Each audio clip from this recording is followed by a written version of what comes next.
Here we go. The heavily armored guards drag the thrashing, red-scaled reptilian humanoid towards the boat. A heavy leathered muzzle is wrapped around its snout, and large iron fists or mitts are clamped over its fists to keep its claws from wounding its captors. It bashes at the soldiers with its head, wild panic in its eyes. Two other guards rush forward to help secure it. They drag it below deck and chain it to the wall, with a dozen others just like it. So you guys have just returned to your homeland, to your keep, after taking a quick jaunt over to Setnovia and helping Jeffrey achieve a goal that he needs to continue to progress as an epic level bard. Along the way, you spent some time with a man from Zinji known as the Voice of the Emperor. He's kind of like the Prime Minister. He does all the basic speaking for the Emperor, things like that. He gave Jeff a few pointers and then shoved him off in the right direction, and then he wandered off down the road on a donkey. Like you do. Yep. And so you guys fought everything from raging brides to bad birthday parties to a king who had lost his son. All sorts of interesting things happened along the way. And in the end, Jeffrey was given a boon, and soon enough, his gateway to level 12 and beyond will be open. So that's where we left off. You guys, I'm just assuming, are going to return home unless you want to kick it around in Setnovia for a while, which you can. My only issue with this, and this is a meta conversation, I guess. We have decided to go find our masters almost exclusively just because that's something we need to do before we level soon. Correct.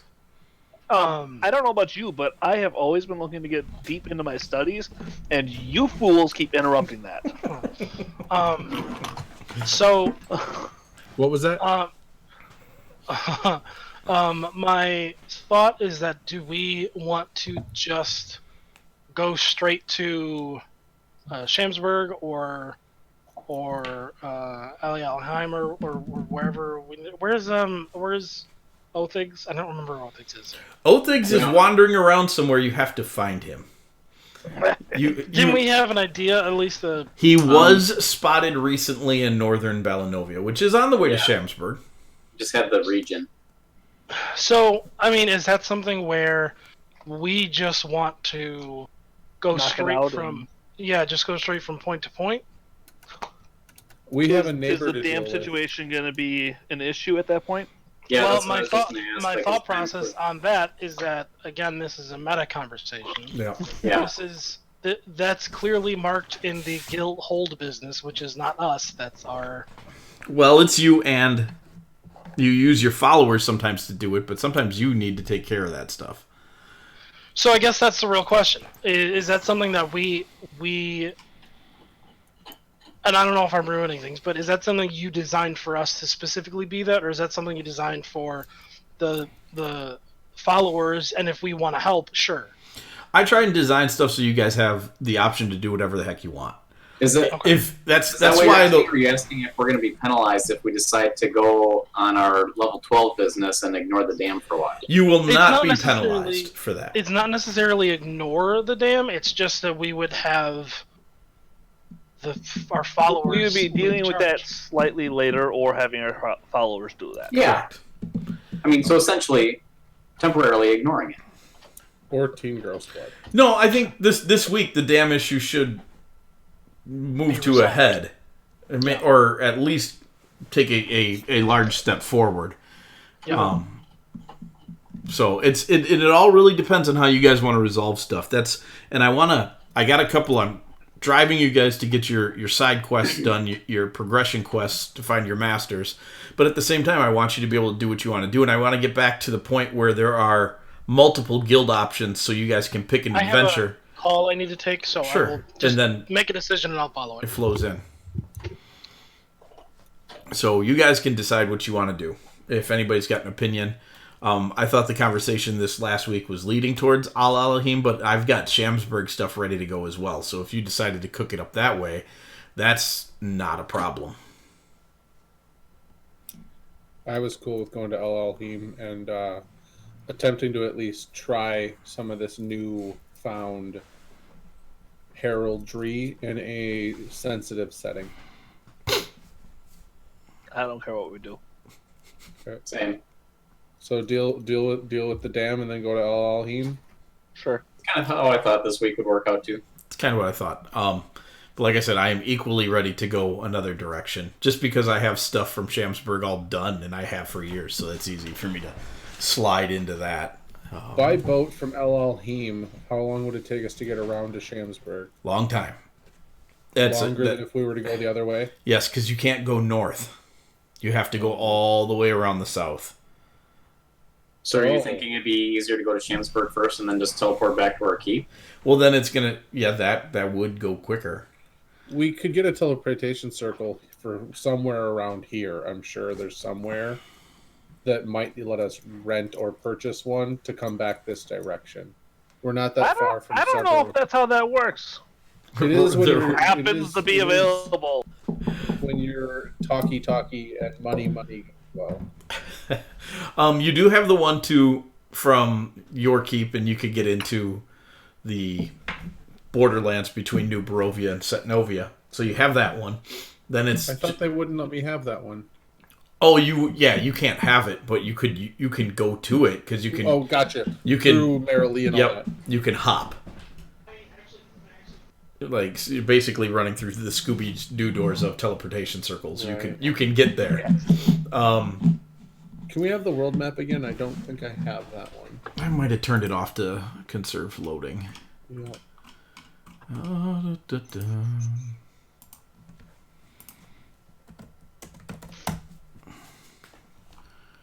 World map.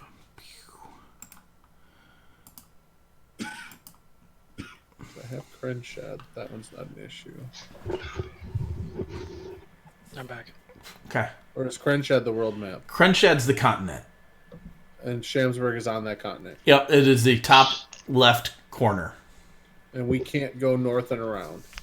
No, because you'll be traveling through the northern Sea of Spears, and boats don't survive that easily. There are a few specific boats designed for that trip. You don't have access to any of them. Gotcha. Okay, so by land. What is about the our easiest boat? way. You do have a squid boat that could get you there quite easily. Squid boat! Oh yeah. I don't. Yeah. And I would say this too, because what Ryan asked him to see if he could figure out, he has begun exploring and realized that a good chunk of your continent is hollow. Ah! That there are, Underneath it? yes, there are underwater passages leading into the continents all over the place. Some of Is them he just coming talking about southern Kren or northern as well? everywhere, the continent. The Empire. Oh. Like the Talus? Well, he hasn't Talist is the world, Krenshad is the continent, and it's named that because the Kren were the first civilization on it. Okay. And so when I say, and then Krenshad is also the old former capital of the empire. Okay. Because So, of the nature actually, of it's all Krenshad. yes, but the entire continent that I just shared as a map, that is Yep. to some degree hollow. And not hollow is a bad word for it. It is honeycombed with caverns. Many of them leading from the ocean into Underdark ocean areas. Some of them would be areas that you would know that you sailed those seas. Others are completely foreign to map makers and don't know whose empire is down there.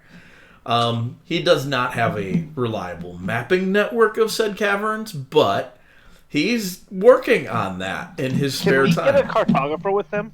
You could hire and send a cartographer with him, absolutely. Jeez. Choosing me crazy enough to do it. I think we know a guy who might. So, We're gonna have to actually pull the I know a guy to get someone to go. But he can pantomime it real well later. yep. He And so doesn't it's talk well, though. it's a very interesting thing, and he likes it because he's found a lot of wonderful stuff to eat down there.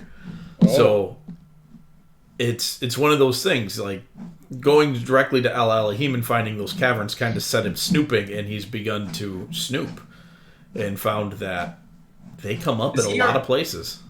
Is he our codex for an underwater bestiary? He might be the more he eats stuff. Maybe. He's gonna wake up a Tarask and I'm terrified. So, if you wanted to take an easy ship route there, I mean, well, it's not easy, but he could begin exploring that option for you. Sure, Instead of accompanying you to Al Alahim, he could explore that, because otherwise you are sailing around the entire southern edge of the continent through the safe passage that a different campaign a long time ago found. Well, I think we already decided, even though it was a interesting idea, it was not a beneficial idea to take him into Al Alahim. I like the idea of keeping him available for a quick Aloof? retreat. Yeah.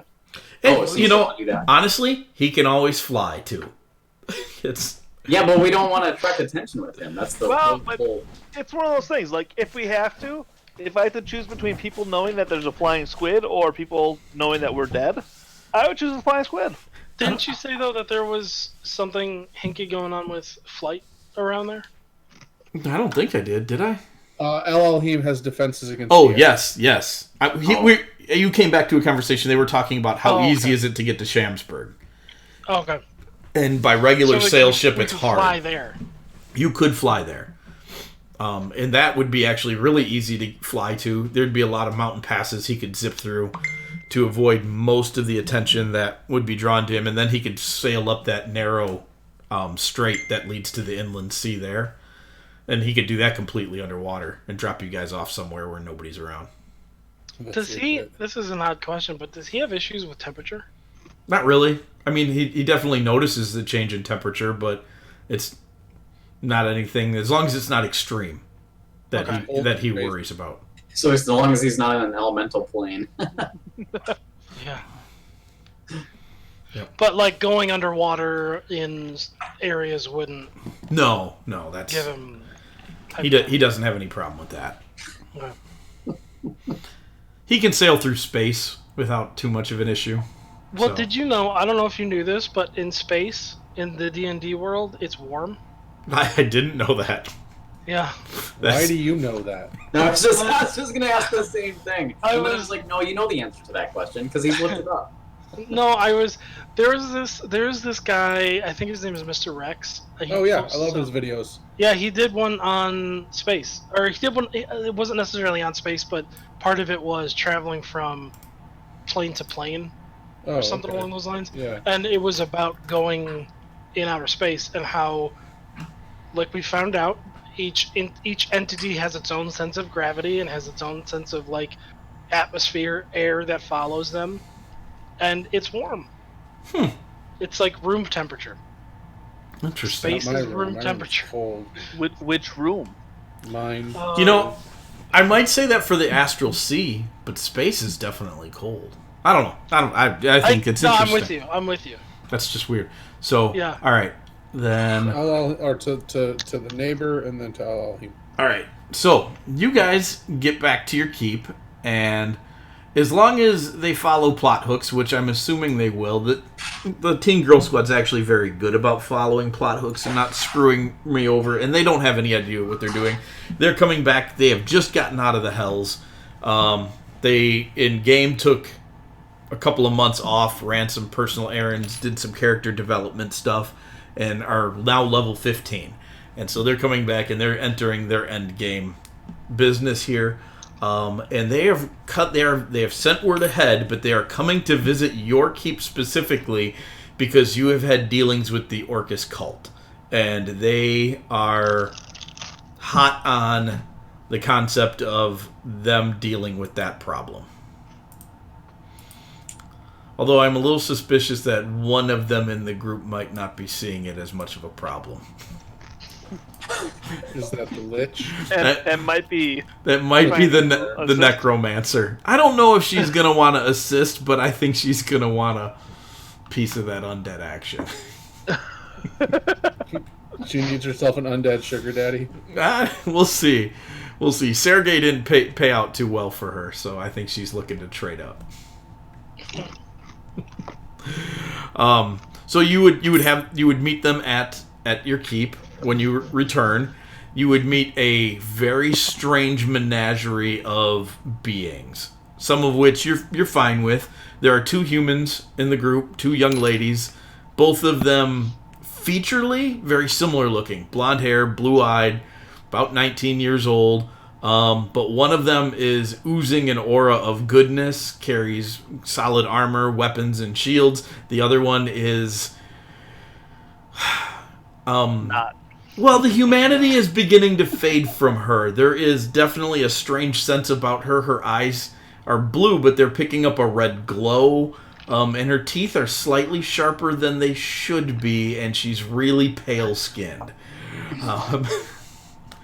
There's also, in this group, a turtle that is covered head to toe in black oozing fungus. There's a large portion of her that reminds you of the Lady of Still Hours. Oh, okay. Mm-hmm. But something has definitely gone awry with this turtle in the lady's absence, now that she's departed and gone. There's a Kenku who is always looking at all your shinies, and she probably still has the birthday hat on that they're making for her. Because she just turned 1, and she'll be really happy to tell you that. Oh. And there is not a What's full... our Kenku's name? Jabber. Jabber, that's right. Yep. We're going to hook Jabber up with this chick. And this one is Mumbles. Jabber and Mumbles. And then there is not quite the size of what you would expect out of an Ifriti, but there's a young lady who is definitely an Ifriti. Hanging out. Oh. Yep. Huh. So that happens on their break. They don't. The rest of the crew won't know that till tomorrow, but this won't get posted before then, so I can say it. Well, that's unsettling. Yep. So they are all, even the shadier looking ones, they are all pleasant and cordial, and they would like to know what you know about Orcus and his followers and the dealings you've had with them. He sucks the undead bone. He was a terrible person. Who do we have that's... I feel like we should do an information trade here. Like, didn't we have like a Castilian Yes. of the place? I feel like we did, but maybe we didn't actually assign I that. believe we assigned Orin to that, and then we were like, no, we want the Axe Buster out adventuring, and then he hasn't done it since. Yeah. So Okay.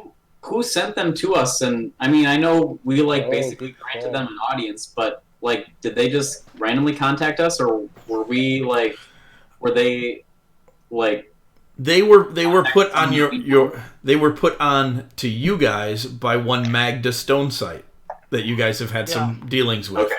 Okay. She aided them quite a bit in their adventures in the rescue operation to Hell. She was part of that crew. So when they came back and began hunting down Orcus, she put them on your trail.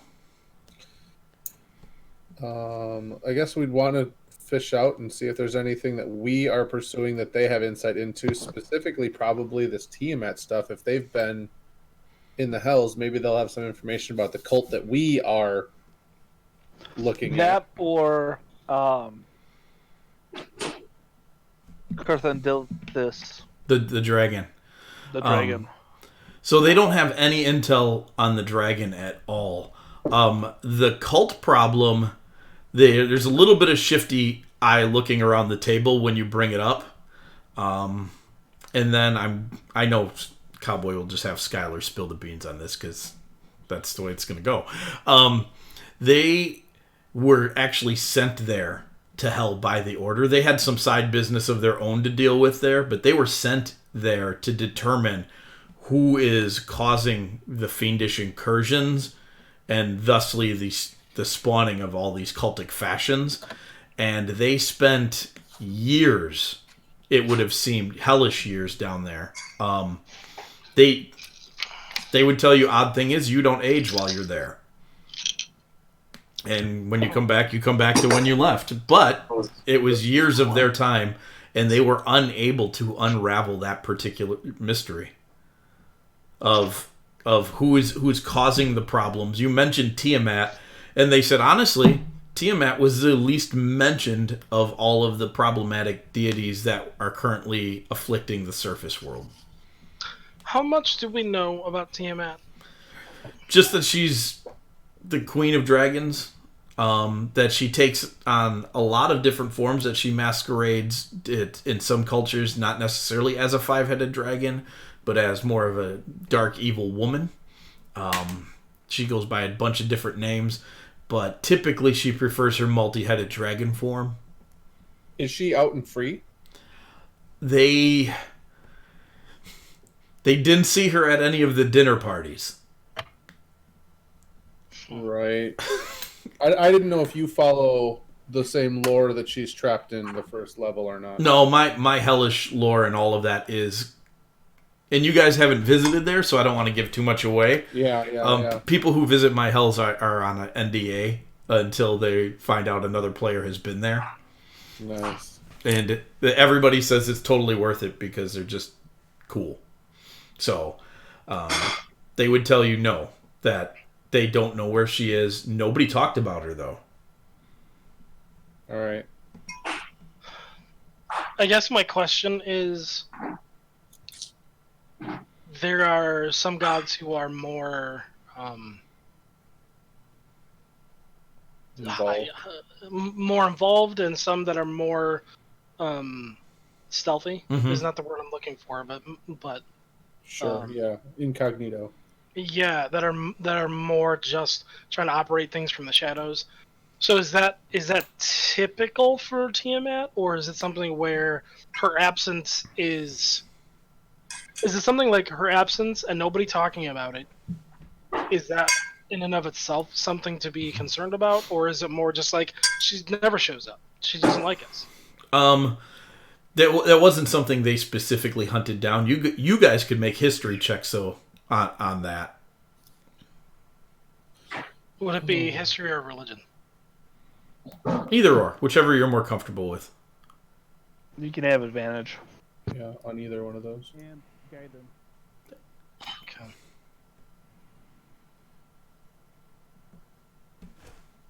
Oh, that's terrible. That 15 is not terrible. And honestly, it's probably about what I would have given you anyways. No, it was not terrible. Stop it. He's like, no, that's terrible. Tiamat. Oh, well, there you Why go. are we just see? You know that Tiamat, much like Orcus and a few others, are a big piece of the older guard. Wait, why is Phil here? What was that, Ryan? Sorry, no. Never mind. Just ignore me. That they both are part of an older guard of rulers that at one point in time had prominence and authority over a great number of things and have now fallen off to the wayside and been replaced by others. You've also met and dealt with, what was his name? Yanogu, who would qualify as one of them as well. Old gods. More of the old gods type of thing. So that's kind of the only similarities that they'd be able to get for you, and together you guys would be able to put together that the problem perhaps from there, if there's an Orcus cult, if there's a Tiamat cult, if Yanogu was recently involved, but nobody's seeing any of these newer manifestations of demonic or fiendish power, that might be a thread worth following. Okay. So in talking with these individuals, do we feel like there's anything they might know based on what we can get from them as far as where they've been that would assist us, or is this something where we feel like we should be compensated for our information? They would prefer a free trade of information. Right. Like- That's why I was trying to suss out if there's anything we can learn from them. I was actually going to say I wouldn't mind trading information with them, but if there's anything we could provide for their physical needs before they go, I thought we could do that too. Mav, Are you offering to give them a back massage? No, No, I'm not. I think he wants to contract them. No, I didn't mean that either. No, man, if they need like any supplies. Oh. They're higher level than us. They're fine. Well, I mean, for what it's worth, I mean, guild members get supplies. They- We're the friggin' granite backs. They are very interested in your keep, and it's in one of those moments like the Kenku just blurts out, "We have a zipper factory."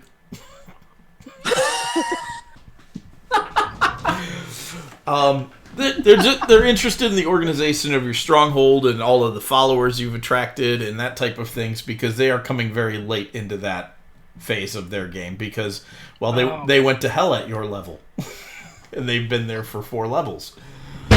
So, well, they started plane hopping there, and so they haven't had time to set up their stuff. So they would be interested in that, but physically there wouldn't be anything that they would feel they need to. So I think I'm just trying to figure out if there's any information brokering we can do with them, because I don't know anything about them. I don't know what they're going to tell us. Mm-hmm. Yeah, I get that. So we would be willing to trade information for information, which, I mean, you could tell us about later, whatever they decide to tell us. We would probably hold that Arcus cult information for either a cost or for something that is of equal value to them, to us. Because, I mean, we don't just want to go wandering around telling people about the Arcus cult, because how do we know they don't serve him and they're just trying to find out what we know and then off us? Especially since you almost got killed last week. Last week I was... Yes, was it last week or the week before? It was the Either week way, before. from the Reaper. Yep. These people, this group, I would say, would come with very good authority. One of the members is a member of the Order of good standing, was just aided by Saint Cain making an infiltration into Hell, which unfortunately she has still not come back from. That's not unfortunate. Months later now. She's in. I feel like that's unfortunate for the Hells. She's on vacation. Yes, she is very happy about her new position. They are the Lord of Hell. I would say they are friends of Adahorn Titanbrook, and firm acquaintances of the king. So these aren't just some random chumps off the street, even though they have a chump look about them. So let's do this. Let's give them that information if they can promise us a meeting with the king. Oh, there you go. We do need that. That could probably be arranged. I don't remember why, but why do we need a meeting with the king? I don't remember. I mean, who knows? We'll probably need it at some point. And they would be more than happy to answer any of your questions about anything that they've done or dealt with along the way that might aid you. I'm trying to think if there's anything overlapping for you guys at the moment. Yeah, that was mostly my question. There's not. They would shed some very interesting light on the War of the Firstborn that and the part that they played in helping stop it. Excuse me? We stopped that. They would bring up the Yuan Ti spellcasters, that the flame mages that you kept running into. Yeah. The Ifriti used to be one of them. The Yuan Ti were basically siphoning off her mother's power to create those things. And when they were in the Kren Empire, these were the ones that saved the diplomatic relations from boiling down. They were the bodyguards at the event that spared the Emperor's ambassador, where the head of the Granite Back clan got poisoned and liquefied. Right. And so they would be able to share some of that with you, and they would let you know that it was the Yuan Ti and the Drow that were... Their fault our guy died. No, the Red Rock guy died. The Red Rock guy is the guy that got liquefied. Yeah, your guys made it out. What started the war. But that is kind of what started the war. No, I thought they said they stopped the war. They started the war. They started the war is when they came against us. They eliminated one of the opposition's best weapons. Good to know. All right. Yeah. They were about to start cranking those suckers out by the hundreds. All right. So, yeah, we'll discuss that with them. Get like was said, get the meeting with the king, and then yeah, they would keep a very close eye on them as they're at our place. They would be able to share. We would know that King Titanbrook is a wizard, right? Yeah, everybody knows that. Okay, that's what I thought. I would say everybody. He is squirrel-handed as well. Wait, are you telling me that man shows some reserve? That guy is walking around shooting fireworks every day. Look, Okay, probably everyone knows he's a wizard, but not everyone knows that he's almost a lich. He's squirrel-handed. Yeah. Definitely not everyone knows that. Yep, the only reserved member of that group is the guy quietly ruling his country between two of the most obnoxious countries on the planet. And he's just face palming like, I don't know what I He's have done. probably out like gardening. There's just people running through his land all the time, going from one country to the other, causing trouble over there, and he's like, there they go again. These petunias look amazing on this season. But if you ever have any more questions on the Yuan Ti, they are experts in that. They have done a lot of astral drifting, as you have. As you begin to talk about that, they actually met Jenny Dial-Eye before she was the captain of the dustbin. Oh, really? Yep. Do they know a man named Fazergul? Nope, they do not. They had no interaction with the Mind Flayers at all. Oh, I was going to say, do they know what's in the cloud? They were chased by the cloud, but they got away very, I really feel very like quickly. I want to find out if the cloud is literally just the cloud. Like, you go into it and you just get uploaded. It's the it's the smoke monster from Lost. Yep. So Honestly, we know they're higher level. I mean, if in lack of a in-game mechanical term. So you're gonna end up sharing with them all of your interactions. Yeah. Yeah, but did they ever with the one T? Did they ever One. chase one down for 6 miles? No, they never did that.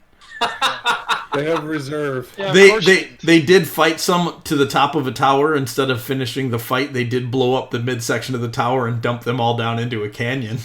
Like, that's gotta come up in like our exploits. It's like, yeah, but did you chase a Yuan Ti down for 6 miles? So as we did. As you guys are sharing information on what's happened with the cults and all that type of stuff, you're briefing them on it. Make insight checks as you mentioned bonkers. Oh, God. Oh boy. Oh, hey. You said insight. Yep. Hey, 22. Nice. Oh, those are Nice. solid. Hey, gosh. Okay. Wow. You mentioned bonkers, and not a one of you misses it. They all look at each other really, really uncomfortably. Oh, we know they did it. We know it's their fault. It's their fault, isn't it? They know something. I'm asking. Jeffrey's just going to be like, you did this. It's your fault I got sliced and diced. And they'll say, well, when we left him, he wasn't in pirate mode. Was he in pirate mode when we fought him? Yes. No, we put him in both. Yeah, he was more piratey. He was, yeah. He was using the lingo. Do any of these individuals look like they would care about the lives lost at their hands? Yes. Some I'm going to let some of them. I'm going to let them know the names of the guards that died in our fight. I don't know them. I'm just going to tell them the names. You have Just making up names. And I'm Jeff, you have minor image, right? Yeah, I have major image. You should literally just show them like person picture after of person face. after person Yeah, of all the yeah. people that died. There you go. That's what's happening. I'm going to give them a slideshow of all of the carnage that slice Show and up dicer. victims. They would This was Jeff, the other Jeff. with the J. Jeff with Yeah. the J. So they would tell you a story about how one of the things that they ended up having to do to get themselves out of the hells was they had to go find Bonkers. He had been dismantled and cast down in a domain called Maladomini, which is known as the land of hidden secrets and terrors.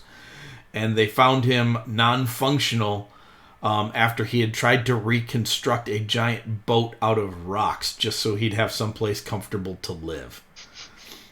So they fixed him, reactivated the navigator side of him, and then after he helped them sail the Sea of Styx, they ended up having to sell him to an item broker in Avernus. And that was the last they saw of him. But they definitely... They knew they figured out a way to turn the pirate on and off. So I guess we'll let them know that it's not the last time they've seen him because he serves Orcus. They're going to be really ticked about that. Yeah. They're going to be really, really upset about that. Oh. And well, I guess if you guys are hunting down Orcus, and Orcus was probably hunting down find the him again. Dragon Lady, right? Orcus was hunting down the Dragon Lady. But we don't know why. No, you do not know why. I guess we'll point them in her direction so they can go ask her some questions. They find that very valuable as well. They thank you for it, and I think don't that's tell her she's a dragon. No, just her name and where to find her. okay. They thank you for that a great deal, and I think that's the last piece of valuable information for either side that would get shared. Okay. I'm trying to think of other stuff, but they are open to phone calls. Oh, good. Yeah. I guess we'll just let them know if they if they need any guidance with the keep information on whatever logistical information that we have. Okay. How long are they with us? And how long would they be at the keep and how long would we have with them free time wise? Enough. I would like to find out something. So whoever the most charismatic person of their group is, that doesn't seem that wise. I would like to find out what the greatest thing they defeated was. None of them. I would like to find out what the greatest thing they defeated was, and I would like to create a taxidermied replica of it to gift to them. Oh. And I'll tell Mike why. I want something I can scry on later. Okay. I will let them pick that tomorrow night, okay. And I will let you know what that is. Do you want to roll for how well it turns out? Sure. Okay. And then I can tell them as it gets delivered to their zipper factory. Are you going to tell them you're doing this when you ask them that question, or is it just... Nope, this will be a gift. As they go to leave, I will gift them the thing. This is fantastic. Working in taxidermy. It's all right. 19. Yeah, 19. You would have guidance on that. Yeah, definitely. Guidance. As you're working away on it. And a war gong. Why not? Because I got dailies. There you go. 23. Not bad. So, all right, sounds good. Whatever they want, I will taxidermy a replica of it from actual stuffs. All right. So, and some of this conversation, depending on what they do, I will retcon back to you guys because they might say, "Hey, well, let's mention this." I'd be like, "Oh yeah, this might be important," and this will bounce itself out a little bit. It shouldn't have any major impact on either group for a few days yet, or a few sessions yet. It's just I like the blending of the worlds, so I'm trying to put a few of those pieces together. All right, so let's talk about some stuff that's going on here. You got a dam down the river that's got a major problem. You have neighbors now. You have 4 neighbors that have sent armies, including the governor of Jaffe. Oh. Yep. So you have your 2 neighbors that you've built solid relationships with. Both of them. Well, no, the one guy has river access. The other guy does not. But you built that road out to him, and he's like, "Yeah, you took care of ogres. You built a road. That's cool." And he sent his troops.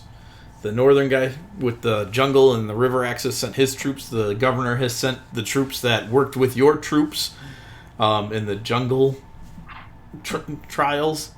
And there you go. And you have, you can now all march on Galrin's land if you want, or you can try a different approach if you want. I sent you the map.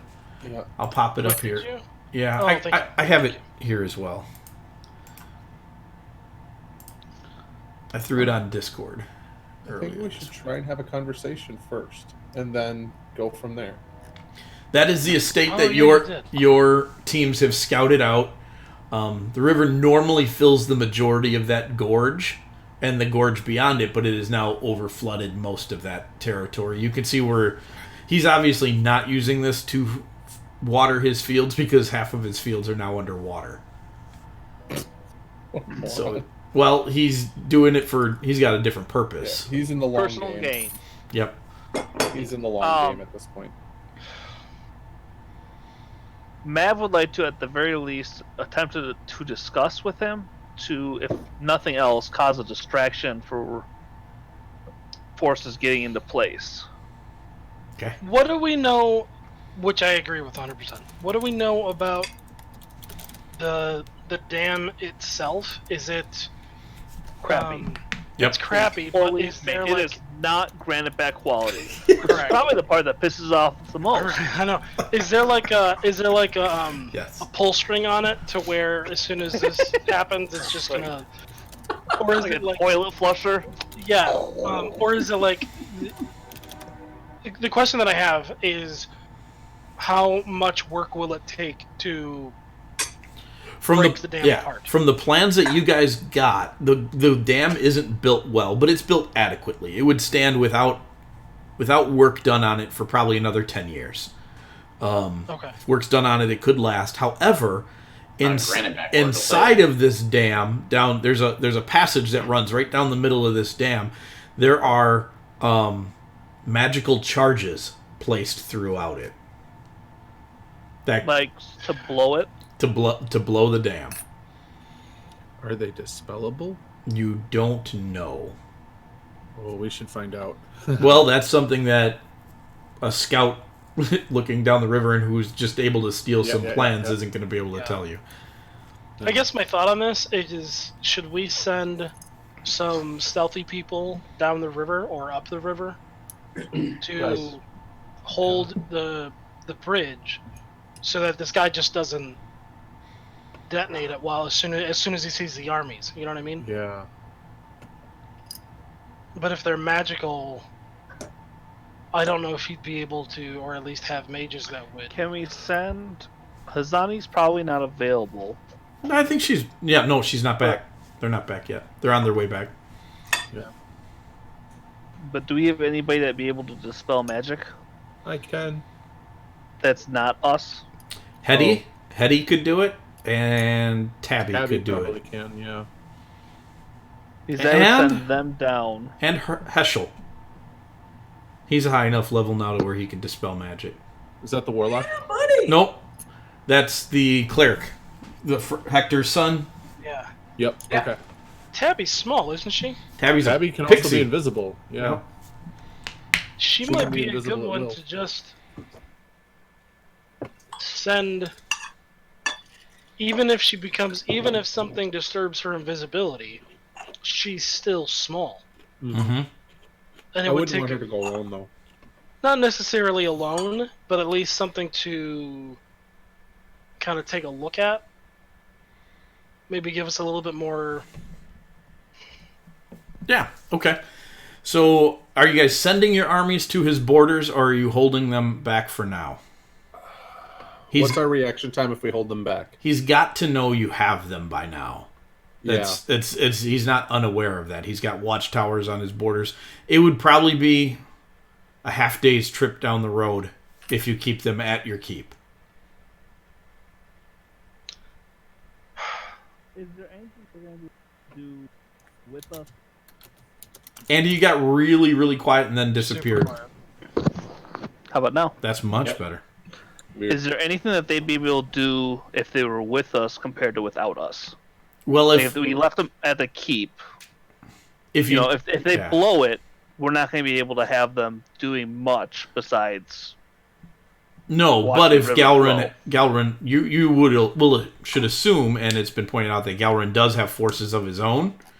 So if they're not with you, you have to deal with a large contingent of soldiers by yourselves. So then they should come with us. As much as it. Yeah. Yeah. Where do you want them to position? You have In his keep. 4 battalions. Yes, I mean ultimately that would be the goal. But you We're have all going to blink right into his. I believe we are going to try the same thing that the people did down in the Underdark. And just walk through the fire into the keep. I mean, we could do that. You can try that. That didn't go really well for them down there. No, it didn't. Well, it didn't really go very well for us either. That's true. Throwing it out there. Mutual destruction.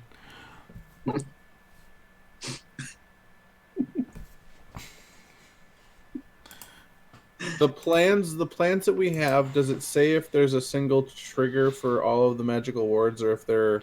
There's no mention of the trigger at all. All you see are things shaped like bombs on the plans that have magical symbols written around them. And the safe assumption is that that is a magical detonator of some kind. How many? It is marked in 4 places. Or pretty evenly across that tunnel. And given the granite back expertise being building, do we feel like there's 1 or 2 specifically that if we stopped those would make a better option than the others? Well, if you don't want to lose the middle. Yeah. If you lost either of the sides, the water might leave a good chunk of the dam there, and the flood might not be as extreme. If you lose the whole thing at once or the middle, you're in a lot of trouble. Okay, so I think that's that. As far as the armies, I think we want to get them ready to react and get them moving in the proper direction, and then do what we can behind the scenes, and then react as necessary.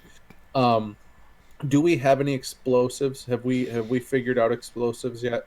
Well, have we figured out explosives? Yeah.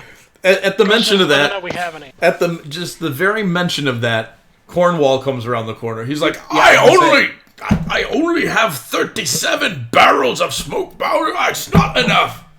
I also believe, as you mentioned, that kobolds and goblins come running out of a... No, that's why he doesn't have 50. That's right.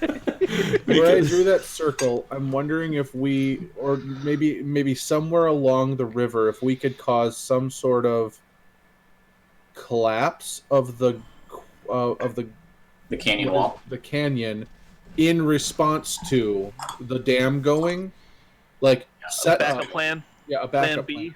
Plan Yeah, B, that if it's a really things good go idea. crap and they blow up the dam, that we could collapse part of the canyon. Master Jeffrey, I believe I have adequate amounts of smoke powder to obliterate the entire canyon itself. That's exactly why we hired you. You're in charge of that with the goblins. Get to it. Fantastic! Come along, chaps. Crank team, you're with me.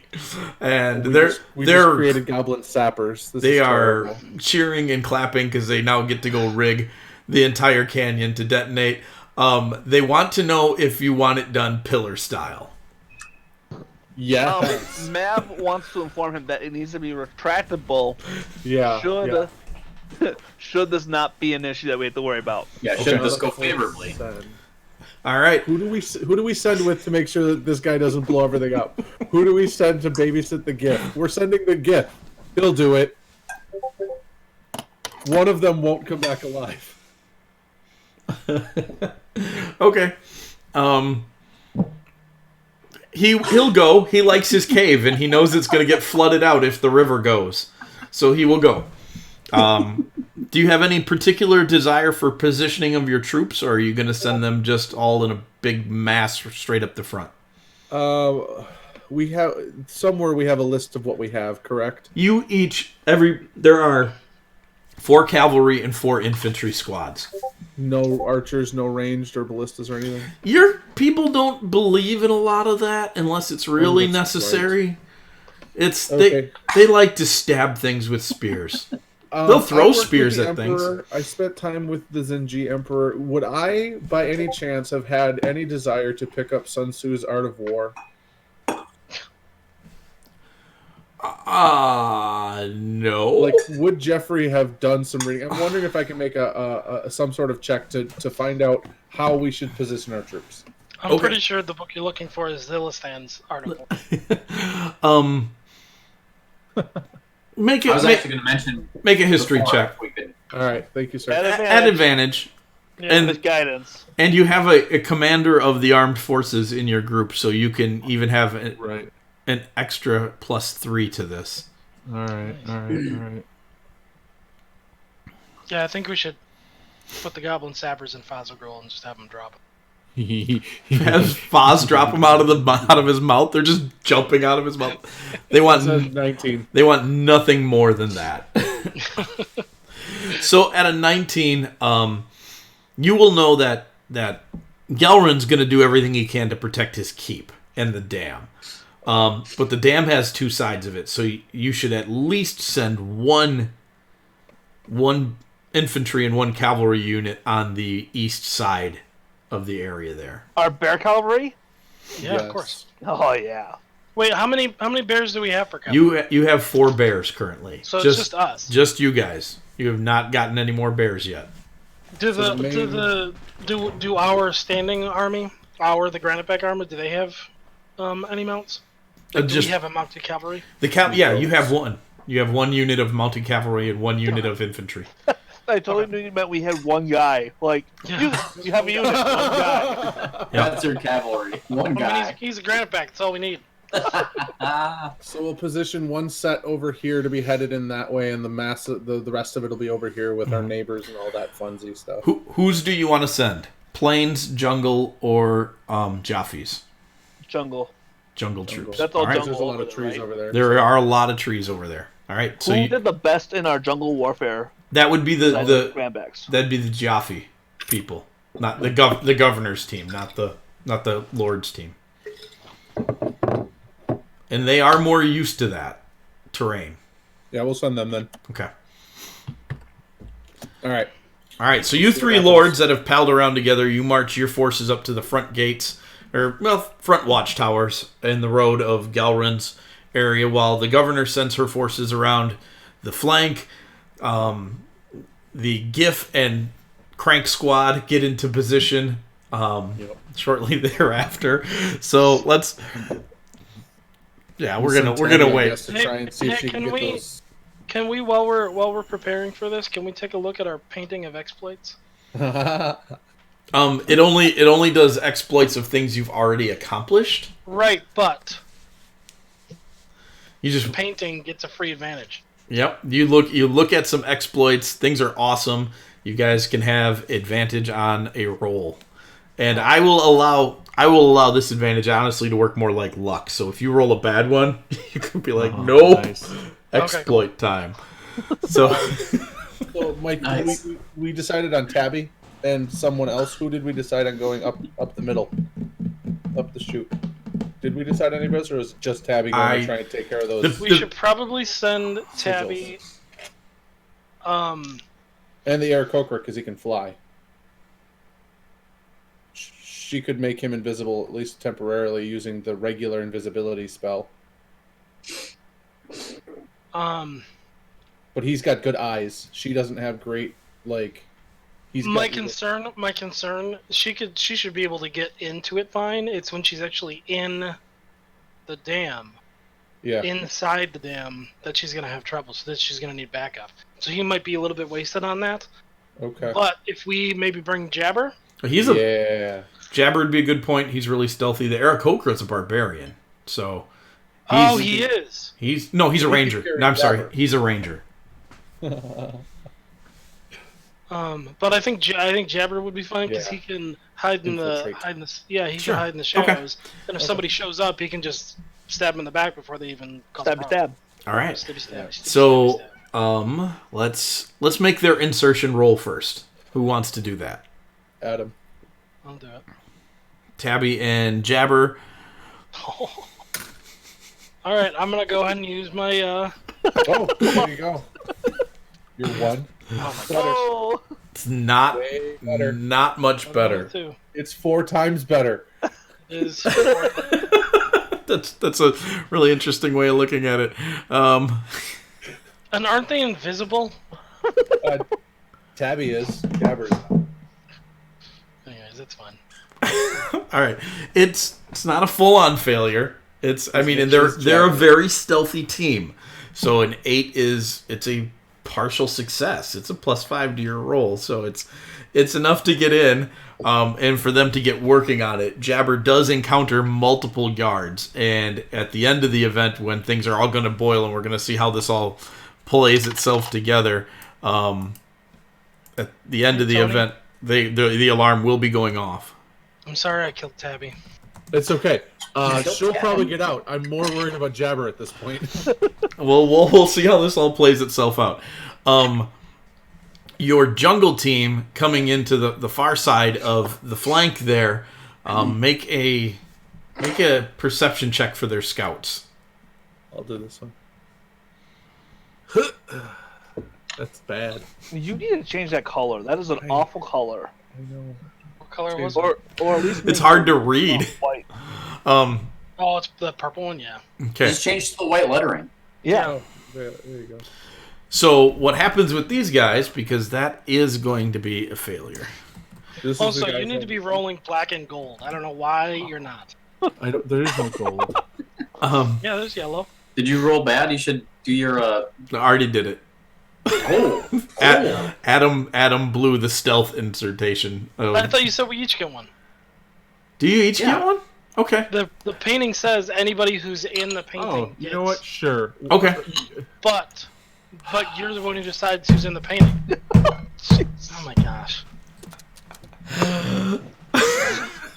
So, When we looked at the painting, was Jeff's not in was Galrin in it? no. Was it a painting of Galrin? So, what? As the scouts don't make it back to the main battalion in time to let them know that there is a large group of soldiers moving up on their flank, and so they get caught in the tail end of a kerfuffle.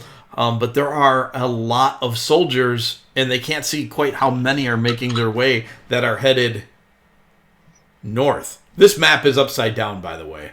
Oh, okay, because I thought that was... Yeah. I figured that. I was totally going to ask that before, and then I. Yep. Yeah. This is north. Yep. So there's a large battalion of soldiers headed north around the Jaffe troops.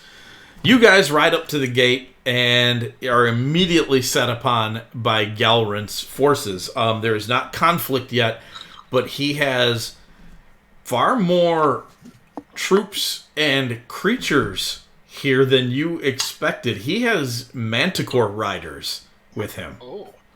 They're not bears. They are not bears, but there are manticore riders, and he lets you know this is your one chance to leave. Whoever that guy was, shoot him. I want you guys, this is not indicative of the next roll, but I want all four of you, since you're there, to make perception checks.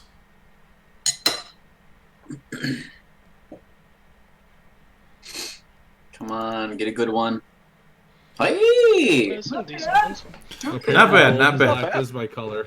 Okay, Yeah, see? so they're all pretty good checks. Let's see. Mav got a 19, so 25. Thanik and Othig, you both notice there's something odd about his weapon. It's not registering as normal. Mav, you pick up that it is exuding some sort of magical aura. Jeffrey, at some What point, does the weave tell me? it's different. At some point in time, when you were talking with the Teen Girl Squad and you were each trading information and they were showing you books and things like that, you see that it's not the item that they're off looking for now, but it is a replica of the Wand of Orcus. This guy made a deal and he did a bad. All right. It's because it's Is it not magical? it's definitely magical. It's not the Wand of Orcus is a spine with a skull on top of it that holds itself together. This is a rejiggered representation of it. It looks like black steel, not the And actual who is thing. this guy? His name is Galrin Blackaxe. He was a loyal Kren citizen before the war.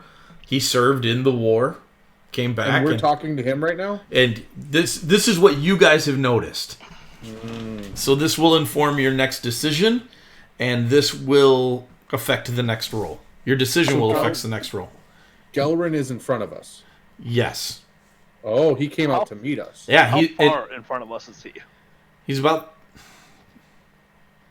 100 feet, 30 yards. What troops does he have? Is all of his troops out here with him? You have more troops. His troops look better armed. You did not expect them to come out in the gear that they have or riding the creatures they're on. I guess we'll ask him. We now know, seeing this, I'll sidebar with the guys and be like, do we want to call him out on serving Orcus? Mav is not going to deal with him if he's serving Orcus. There's only one place for him to go, and that's to visit Orcus. Fair enough. So we'll just, I guess, call him out and be like, bro, you clearly made some dark deals. You are no longer a Kren, and we're here to take back what belongs to the Kren. Bro, Orcus, really? Bro. I'm wearing a friggin' tracksuit. I have to say bro now. I just want you to know the tracksuit is pseudo-canon unless you want it to be canon. Oh no, I'm full send. Yeah. I'm working on Poly G here, and I don't know exactly how it's going to work out, but I have the gold chain already. All right, Yeah, cool. excellent. So, are you calling him out on that and then charging into battle? Because that's what it sounded like Mav wants to do. I mean, if Yeah. it looks like that's the option, then yes. If he wants to make any statement, I think we'll allow him a moment to speak. But that's about all he gets, as a moment. Manticore back. It's like you could counter his previous statement by saying, you have one opportunity to explain yourself. You best explain yourself. He would basically rear his Manticore back And then as he goes to say anything, I'll just use thaumaturgy and make the war gong louder. All right, then it comes straight to a battle then, and you don't hear anything he says. So I guess we're going into battle. And so now somebody I don't needs know to what make to do that with battle roll. That is a. Thank you. Oh, thank. It's a good. It's a good war Where's my gong. sound? You're muted, Mike. Mike, you're muted. I'm muted. We can't hear it at all. Mike disappeared? I can't hear you. That's Say strange. something, Mike. Yeah, I'm saying Now stuff. you're gone. Yeah, he's gone. Wow, that's strange. We can still see you. Yep, we can still see him. We just can't hear him. Well, let me. Maybe turn the mic off and on, maybe? That's what I'm gonna do. Oh, How's that? Is that better? I looked up greasy dwarf. Can you hear me? No. You Oh can't. my gosh, you and your searches. I don't know how that relates, but I thought it was appropriate for what we're about to do to him. Yeah. Can you hear me now? Nope. You Can't hear still you. can't hear me. Oh, wait. There we go. Yeah, There we All right. go. Okay. Cool. All right. So, do you and Lift Bro? All right. So War Gong goes off right as Galrin is starting to say something. It didn't look like he was going to monologue, but you were about to get something, and Jeff was like, "Nope, too bad." War Gong sounds, and the War Gong goes off, and so whoever's going to make this combat roll, make it. Oh, this is an overall check? This is going to I'll be make it. Oh, I can't make it. All right. Why not? Oh, jeez, guys. Holy cow. Jeez. Double eights. So, you have the combat advantage. This is only going to be a partial success, though. Unfortunately, what the Manticores start charging forward, and as they do, their wings light on fire, and they rear back. These aren't Manticores. These are honest-to-goodness fiends coming straight out of the pits that are now charging your troops. And the battle is terrifying. his soldiers slide off their backs, and then they back up the fiendish forces as they begin to rip into your people.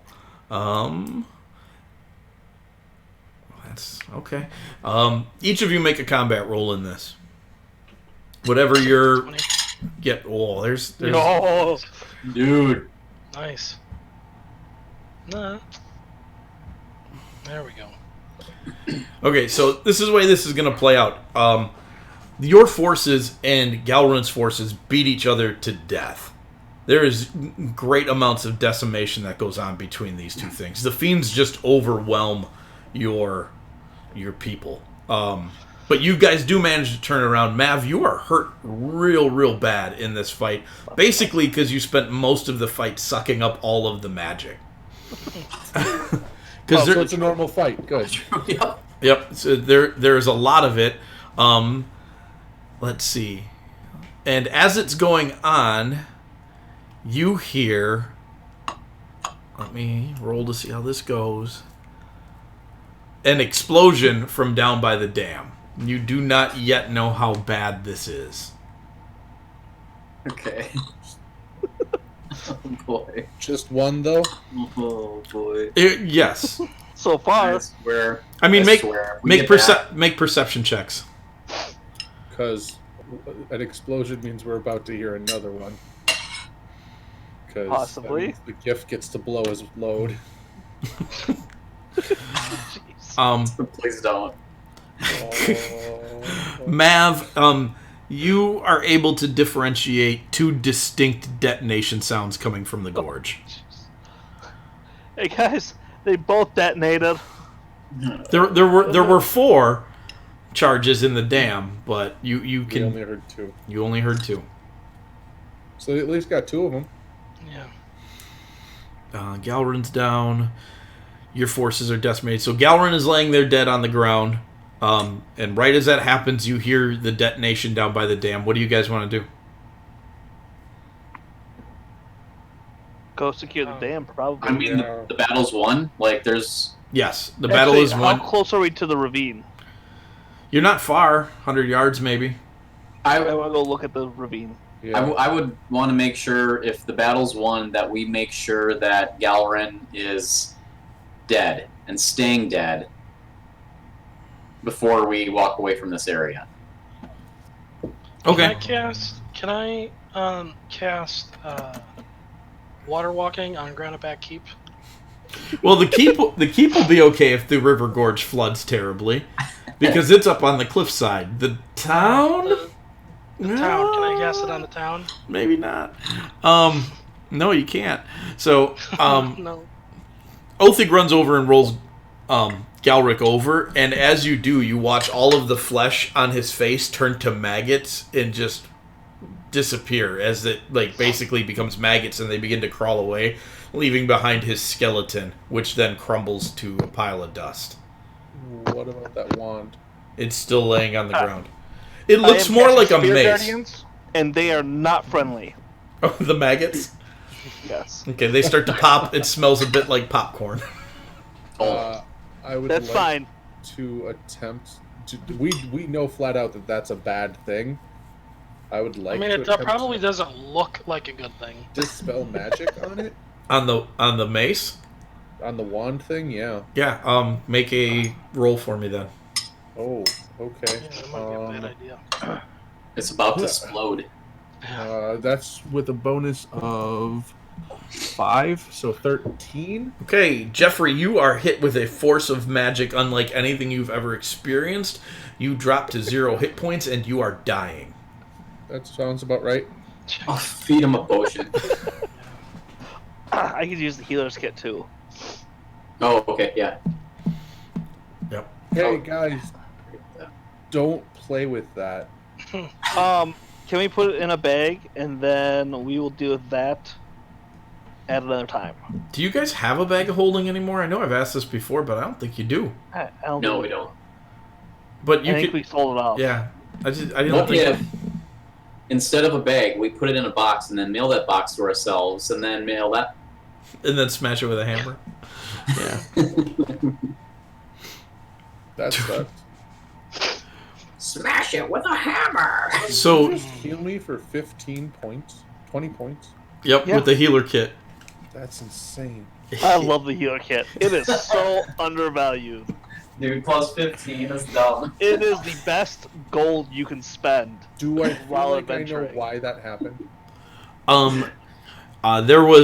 There is a sentient force inside of that thing that did not want to go away. I just want to pee on it. You can do that too. I can't. I'm a eunuch. You can pee. You can still pee. You got a stick. You just got no berries, right? Or did you go full on chops it offs? I was picturing I have one of those little magical sphincters that just teleports it away somewhere. It's automatically draining into. You the have food a system. fantasy world catheter. Yeah, magical catheter. Oh my gosh. I picture myself being a Ken doll. So, do you guys want to leave this here? What do you want to do with this? No, this No, should we not should be left. pick it up, but can we wrap it in something? Hold on, I have a wonderful idea. I'm gonna use sending, and I'm gonna send a message to the people that just left and be like, "Hey, you might want this." Who? To the Teen Girl Squad. 15 Girl Squad. You may have ability to deal with this better than we do. Okay. They Would most likely come back to get it. Yep, they will come back to get it.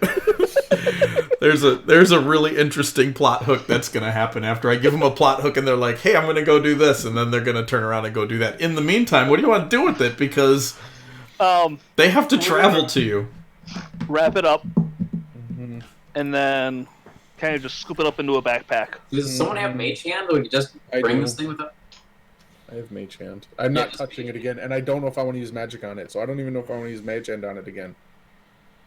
Suck it up and put it in the backpack. I'll use Mage Hand. No, you're the one who sucks things up. Yeah, I was gonna say, just Jeff, it destroys it destroys your mage hand. I am gonna go find Tabby, and I just wander off. All right, Jeff, you wander over towards the gorge while the other three boys are staring down at this deadly skull stick. Is there another explosion yet? No. Okay. The west half, well, it's actually the east half of the dam. I'm looking at it upside down. The keep side of the dam has detonated, and water is beginning to flow through. Do you want to signal your gift to detonate the canyon? Yeah. It's a pretty serious explosion. Yeah, not but yet. well, the water's going to flood the valley. It's not going at a speed that would flood it yet. It's Can at least me and maybe Othig and I, can we go look at the damage on this and see if there's something we can do to repair it, at least so that, because a trickle, relatively speaking, is fine. while we're on our way to do that, I have an idea for the mace. I'm just going to, without touching it, tie a knot around it with a rope and drag it behind me. We're super interrupty tonight. Andy, what's going on over there? You want to finish your statement of how bad the dam burst is? Bam! There it is. You don't need to go check it out. Jeff would take one look at this thing and see the giant cracks coming out of the floodgate and know it's not going to hold. It might hold for a little while, but it is not going to hold long. And there is Do we have Sodok with us? No, he's downstairs. Yep. I love that we keep referring to the Underdark as downstairs. Yeah. It's not the Underdark. It's just a large cavern complex. The Underdark. Yep. Because it's not the Underdark. It's just the dark. It's just dark or under, but it's not the Underdark. Yep. I mean, Jeff would signal the GIF, unless told not to. Okay. Well, make a roll at advantage for how well, and maybe somebody who hasn't used their painting skill yet should make this. I haven't. Okay, for how well Cornwall has done, Cornwall and Team Crank. Well, that's pretty good. You said he gets the advantage on that? You do get advantage on this. Because you have Without your the engine. paint. Yep, without your painting. Oh, Oh, wow. So it is going to be a 17 without your painting. Do you want to let that stand, or do you want to try and painting it? I think that can stand. Okay. So the detonation's pretty solid. You hear it going off, and you hear cheering. What? No, that's the wrong picture, sorry. I don't think so. Coming over the cliff, you hear cheering and clapping, and then you hear Cornwall start laughing, and he's like, "That's why you use the smoke powder." Oh, the whole wall is coming down. Oh, there it goes. And then there's more clapping, and you hear the kobolds and the goblins squealing and laughing. Everybody down there is having a good time. You tie a rope, you lasso this mace, and you begin to just drag it along with you. Everywhere you drag it, the grass dies. Hey, Maybe that you was should like stick me. to the road. Yeah. That's so funny. I want to just leave Spear Guardians, the Celestial version, up and around it. I'll just follow map around. All right, so you drag it for about 30 yards, and it has destroyed your rope.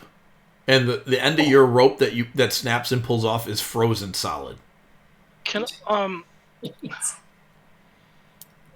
what if I mean I still have my shield that I never use. Yeah. What if you try the same thing except just put it on the shield? The shield will be a bit more resilient to the cold damage that this thing is radiating. So you this would be an adequate way to carry this weapon for now.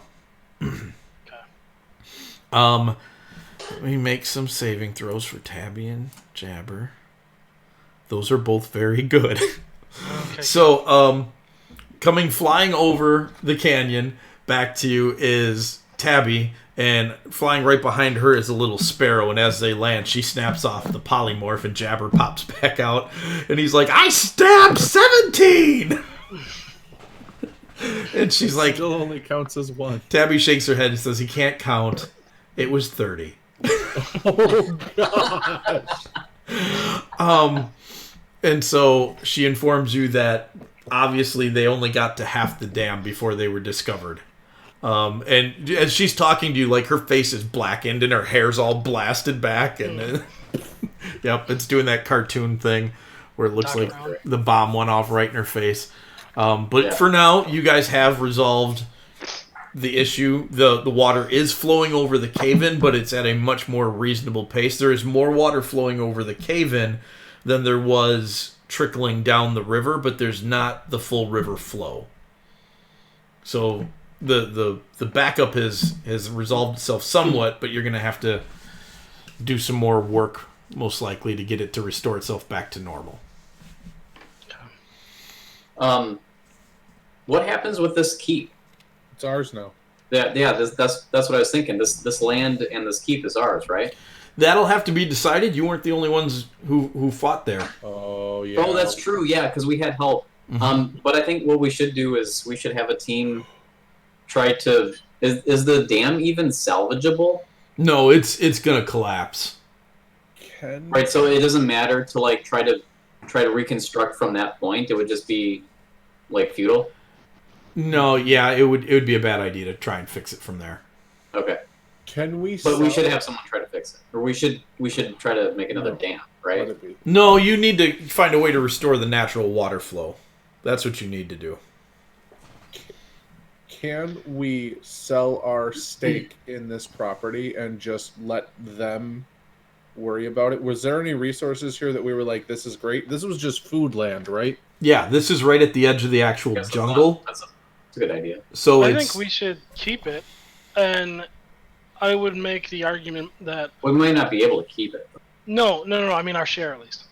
Oh, okay. I think we should make the argument that we should, all of us own this, and have it be a monument to all of us working together, as Like a Kren should co-op? do. Trend strength, yeah. all right, that plan can get put forward as a possibility for that.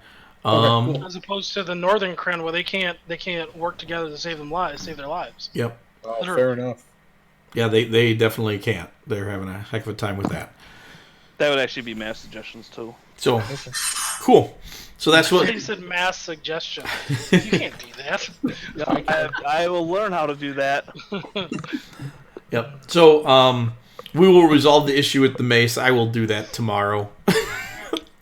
Whether you guys make it all the way back to the keep with this thing dragging it on a shield like a kid pulling a skateboard behind his bike, or what, I need... really invest in a handy haversack or something. I need another combat roll for your keep's defenses.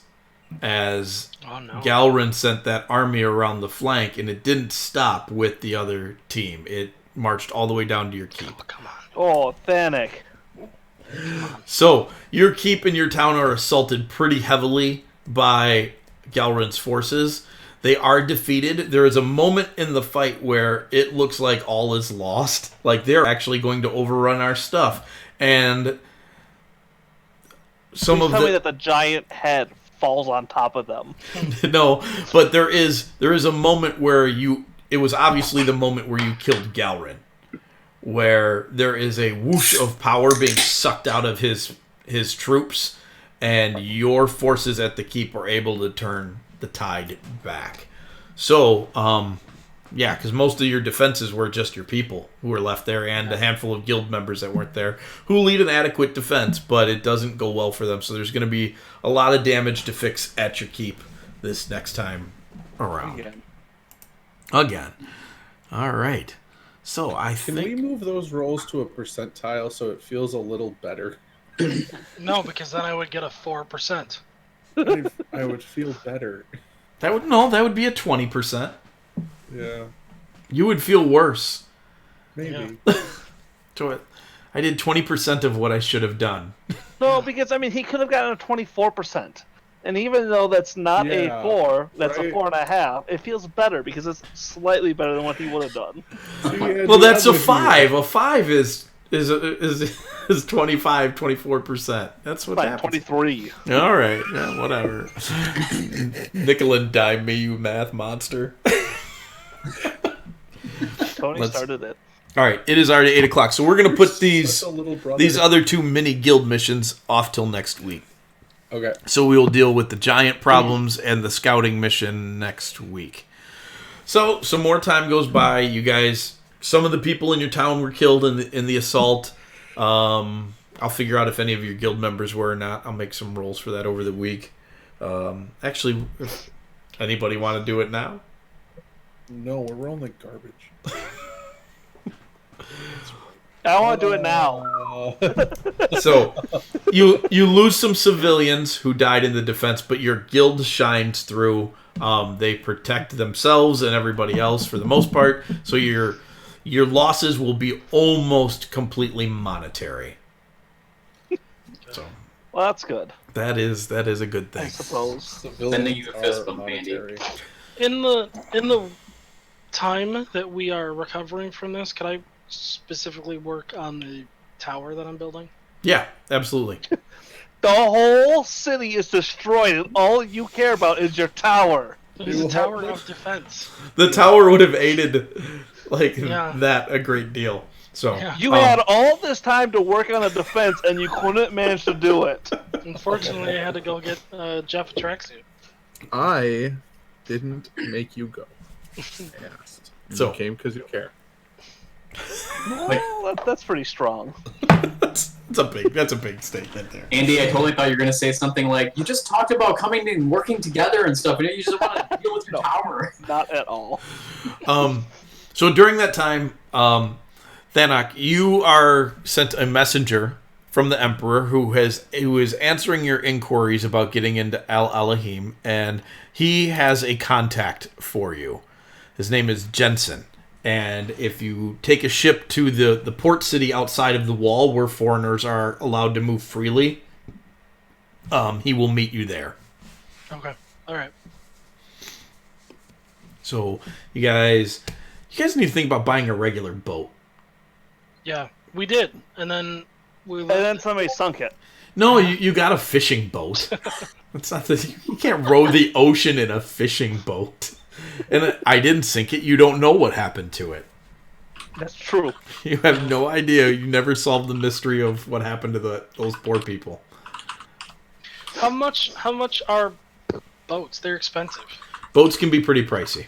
Boats are expensive. Yeah. We could always get one by force.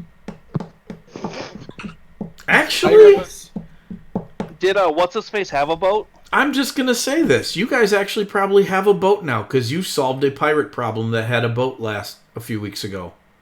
Oh yeah. Yeah, that's right. We did. You did. You hired a boat to do that, but then you captured a boat. So you have a rickety old sail ship.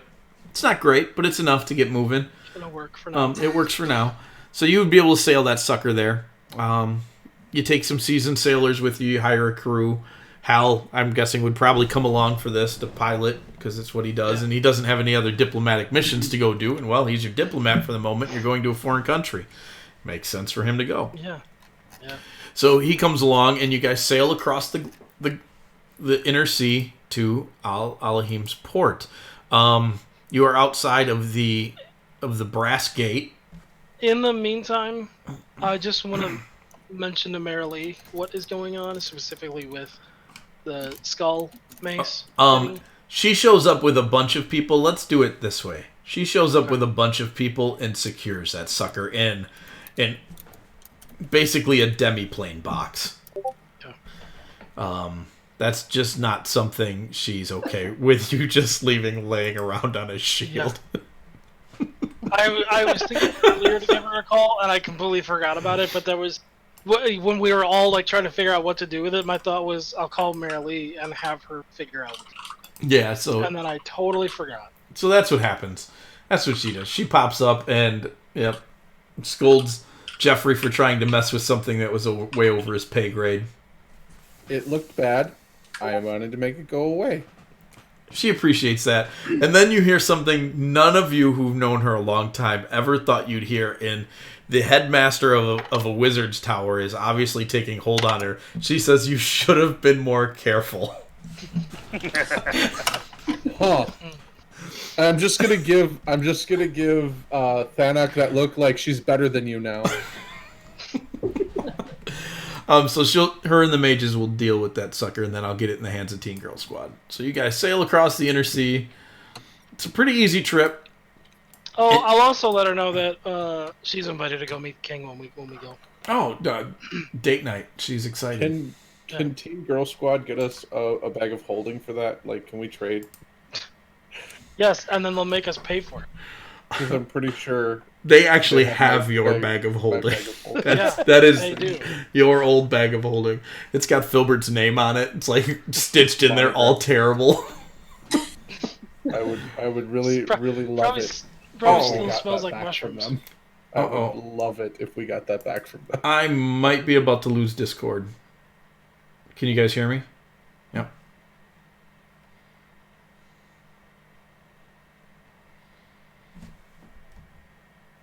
Yeah. That's great, Mike. What was great? You froze I'm mid-word. about to lose Discord. I saw it happening. I'm like, here it comes. And it's always right about the hour and a half mark that it does that. However, it isn't screwing up the rest of my desktop anymore, so that's cool. So you guys sail over to Al Alahim, which is fine. And can't see you anymore? Is that... I just got to turn that back on. I don't know why it's off. Okay. I didn't know if you were stuck, nobody or not. No, I'm not stuck.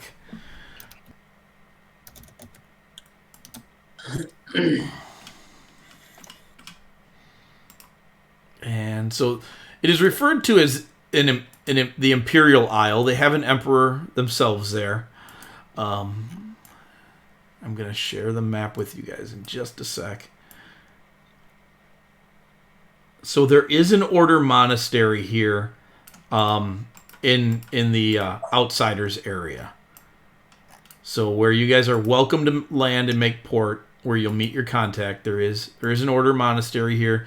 So there's some things that you're a little familiar with that feel normal to you. What doesn't feel normal to you is the gigantic gate made out of brass that is covering the entirety of the entrance area to the inner bay there.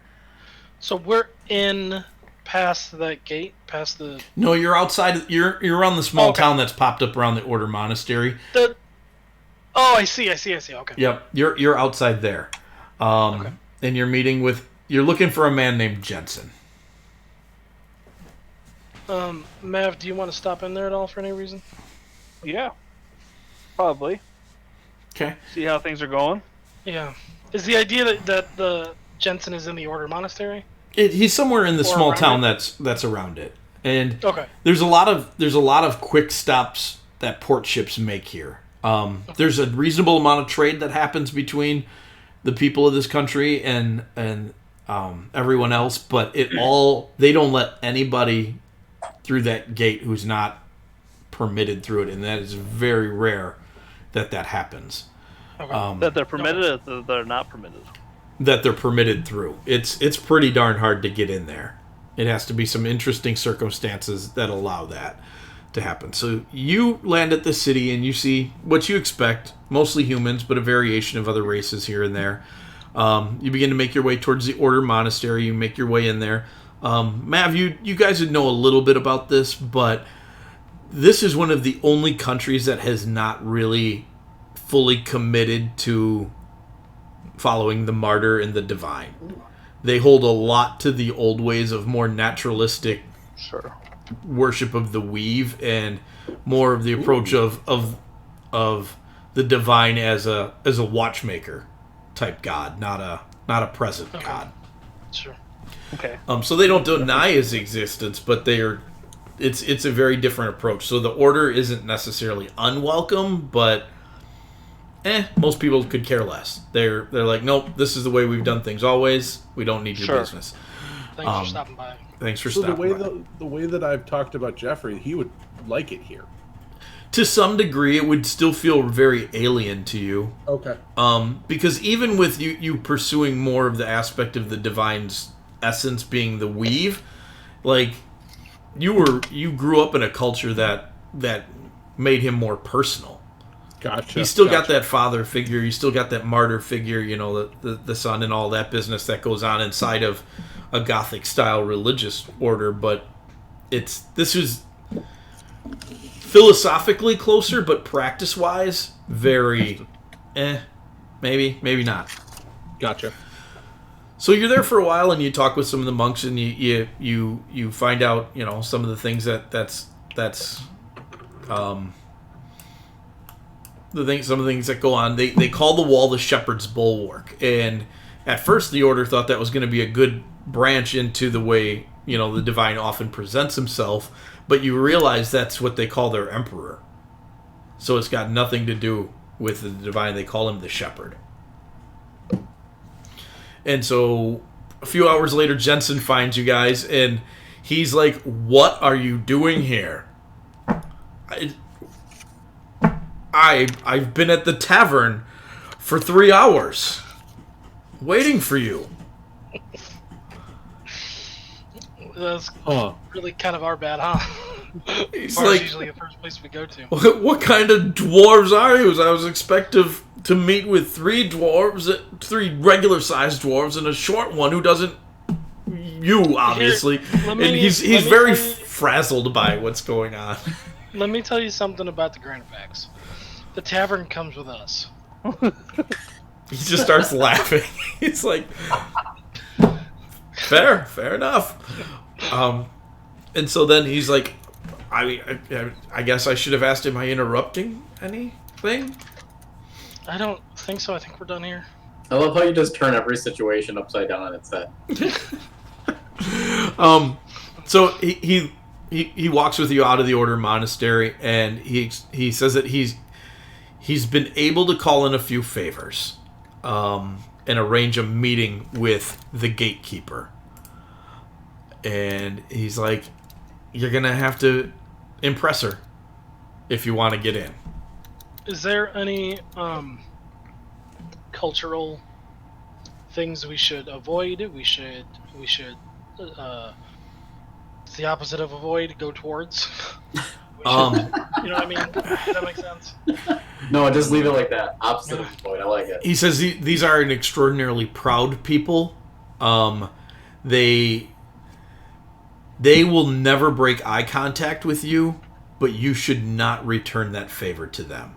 You should behave more submissively, and if they're staring at you, in order to drive a point home, you should break eye contact and allow them to assert dominance in a conversation, in a situation. If you don't, they will end it.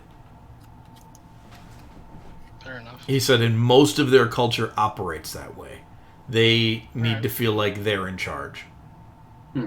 Well, for what it's worth, we're in their country. This country has survived by itself as an isolationist country for who knows how long. So since before the Kren crawled out from under the mountains, they've been here a long time.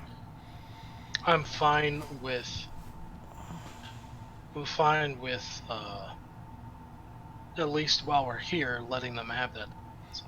Okay. So he takes you to the base of the wall, and there's a small archway along the mountainside, and you're taken through that. It is flanked by two gold-skinned dragonborn who are in very ceremonial-looking but very stiff armor. They don't look at you at all. They have massive pole axes that are easily 3 or 4 times longer than Othig's. This is about the length that Mattias would use, the Minotaur. Okay. Yes.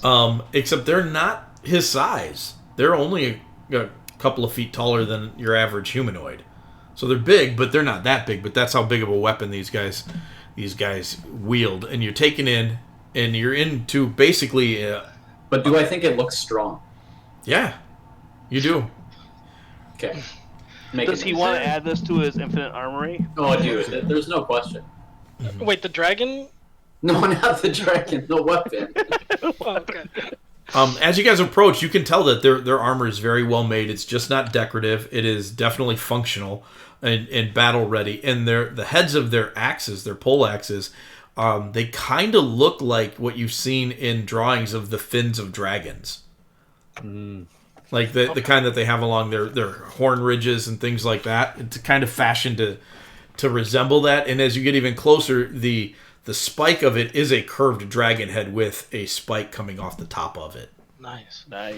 Did you ever talk about like what races primarily dominate this continent? Or most people believe it's mine. yeah, Tony. Thanix. Thank you. Most people believe that Al-Alahim is almost completely human. okay. Mm-hmm. Huh. And they have Dragonborn for soldiers. Yep, Well, at least outside this gate. that's So you think. that's what you're seeing. You'd have a couple of moments before you get to the gate to ask Jensen any further questions. I'd ask him that question. He would say that saying that the population of Al-Alahim is almost completely human is a misnomer.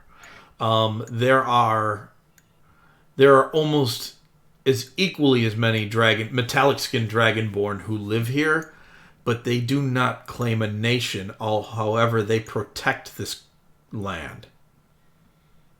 Why? Has it always been like this? He says their culture doesn't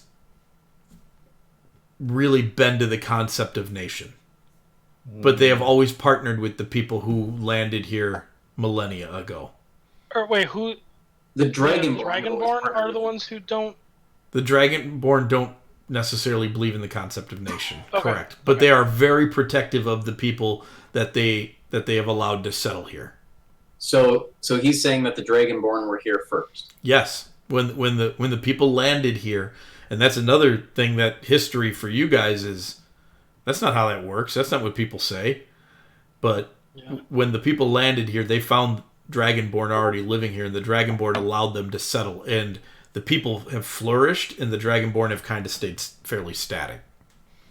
But now they're at about a 50-50. So are the Dragonborn guarding the land, or are they guarding the people? Are they guarding just the Dragonborns? Jensen would probably nod his head and say yes to all of those. All of those. Okay. They are guarding whatever they see as falling under their protection, but they don't own it. But they have Right. the charge to protect it. From whom? He would say the shepherd. So you bow to the shepherd. I've never been beyond the wall. Oh, sorry. The dragons bow to the shepherd. Everybody beyond the wall does. Okay. And they protect it from anything that would want to make its way inside. Yes. Okay. Is it like a unilateral, like the Dragonborn are higher than everyone else, or is that not the case always? They would never see themselves that way, and they would never tell you that way. They would. He tells you they would introduce themselves always as a servant. But what about that cultural thing where he said, like he was talking about, like when people speak to each other, like, is there differences there Oh, that he's? That's the humans. Yep. But the humans just do that. Mm-hmm. Okay. But the Dragonborn everyone is an equal. Interesting. Okay. That is really interesting. So he takes you to the gate, and he says, "This is as far as I can go. Lady Nima will meet you on the other side. She is the gatekeeper, and in our country, she'd be an ambassador. That's how you should treat her. She's no mere gate watcher." Is she human? Yes. Okay. Is it acceptable to give you money for your services? He starts laughing. He's like, "What? I've already been paid, and I have favors that I get to call in for trading my favors. So, but yeah, if you want to pay me, sure." I'll give him. I have to see how much I have. What do you want to give them? I'll give him 20 gold. He smiles. He rubs the coins together, flips them through his fingers a few times, and as he's doing that thing where he's walking a coin over it, he kind of does them all in a go, and then they're just gone. Like, you didn't see him put them in a pouch. You didn't see him do anything with them. Can you teach me that trick? Can I? He says, yeah. He's give me another handful of coins. As he leaves, I will tell the rest of us to look through our coin pouch. As he leaves or before he leaves? Going to teach me, or do I feel like he's robbing me? Make an insight check. Ah, frick. He's robbing me. That's 17. That's actually really good. He smiles at you. He's like, "I'll teach you." Yeah, I'll give him five gold. He's like, "But you have to be capable of learning. Now watch." And he puts the coins in his hands. He flips them over, and he starts to walk them across his hands. And you see him disappearing again. Make a perception check.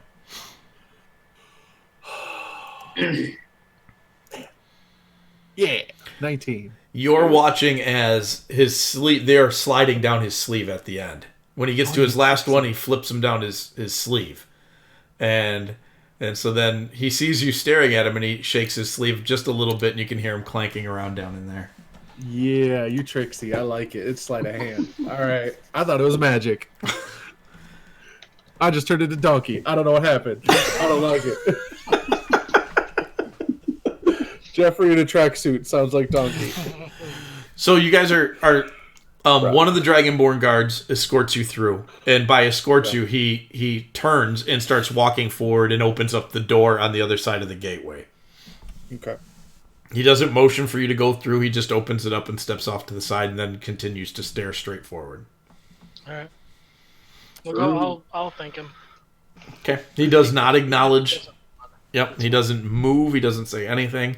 You go through, and you come into the other side, and there is a copper-skinned Dragonborn standing against another door further away.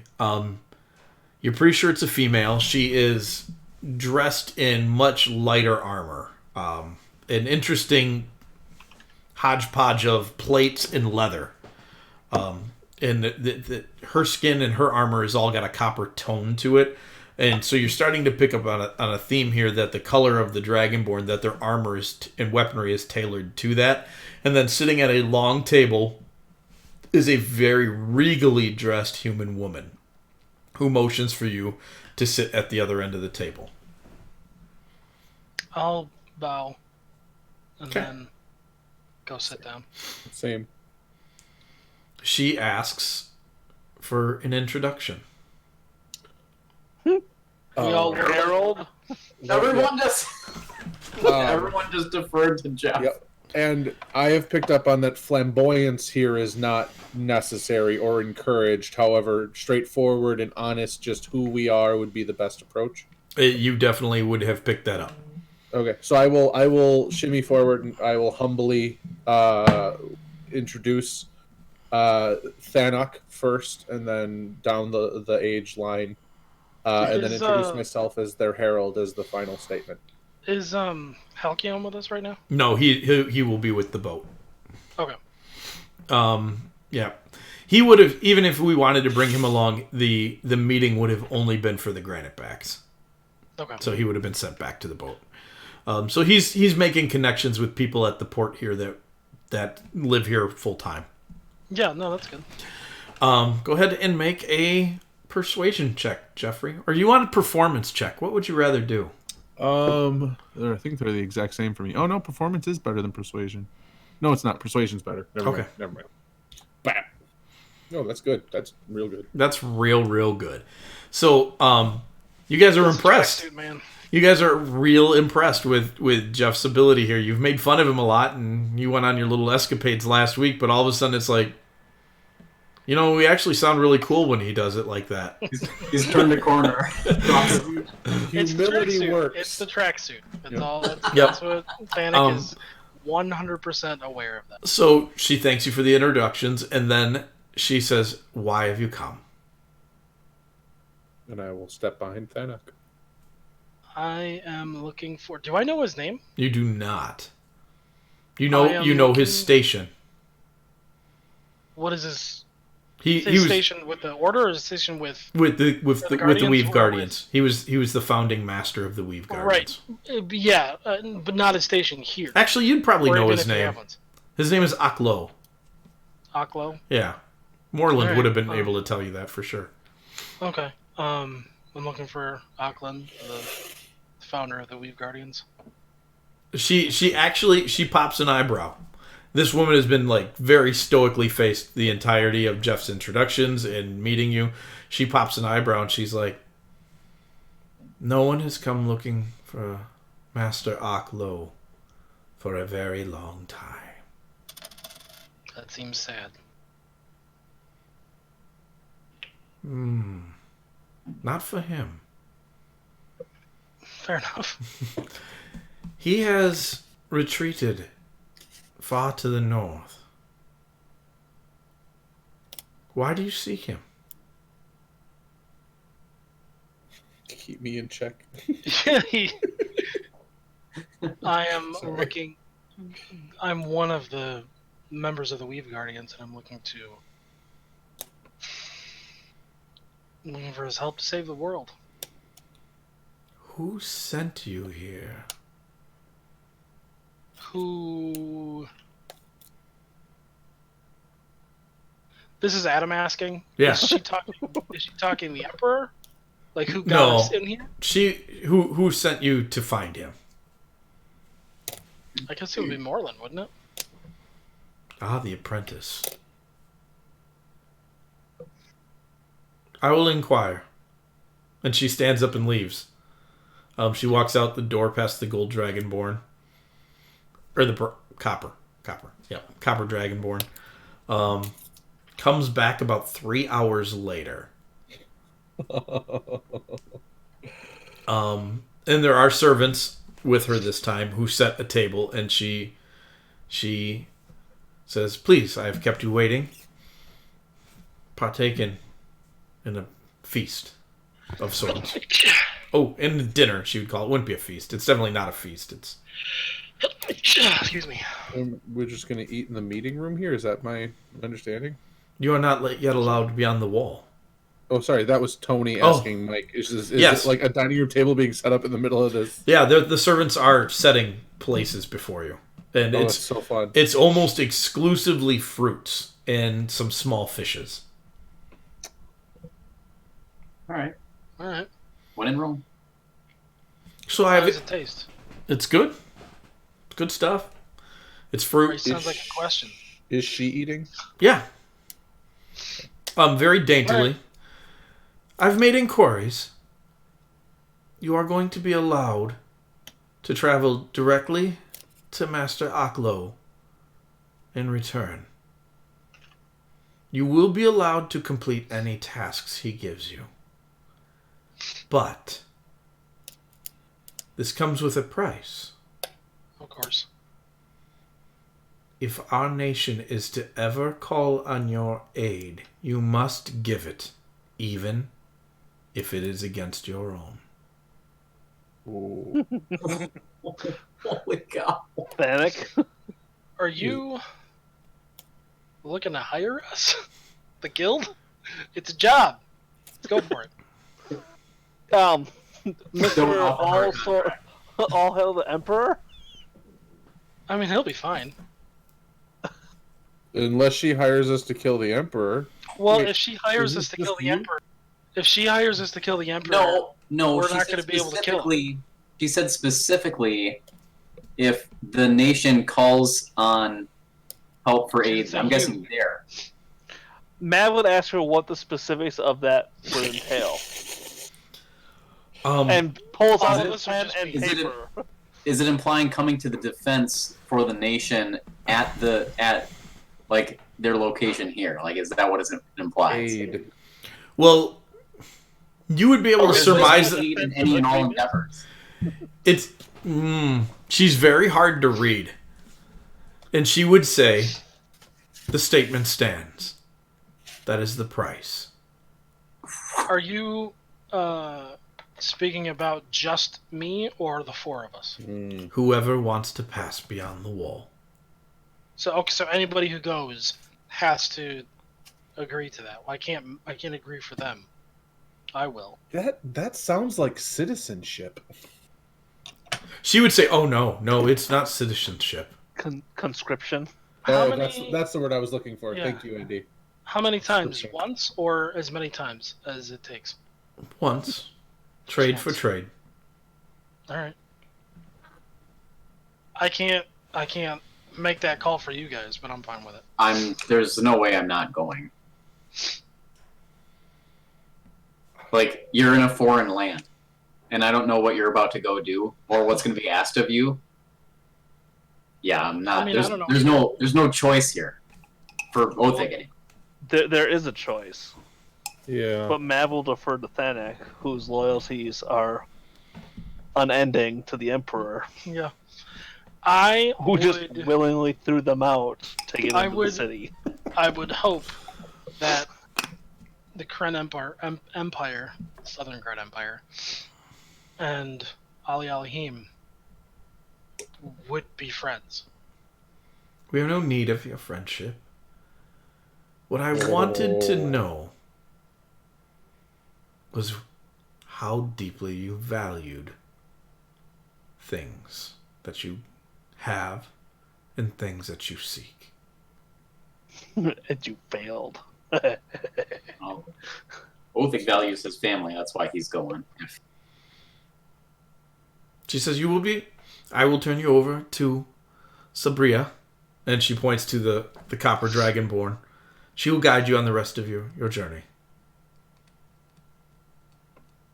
Thank you. She stands and doesn't bow, but she looks at each of you and then leaves out that other door. I'll stand and bow as she leaves. There's no real acknowledgement of it, That's fine. but yeah. So she heads out, and Sabria comes over and introduces herself as Sabria Copperscale, at your service. I am... What's her title? I am... Groot. No. Who said that? Andy.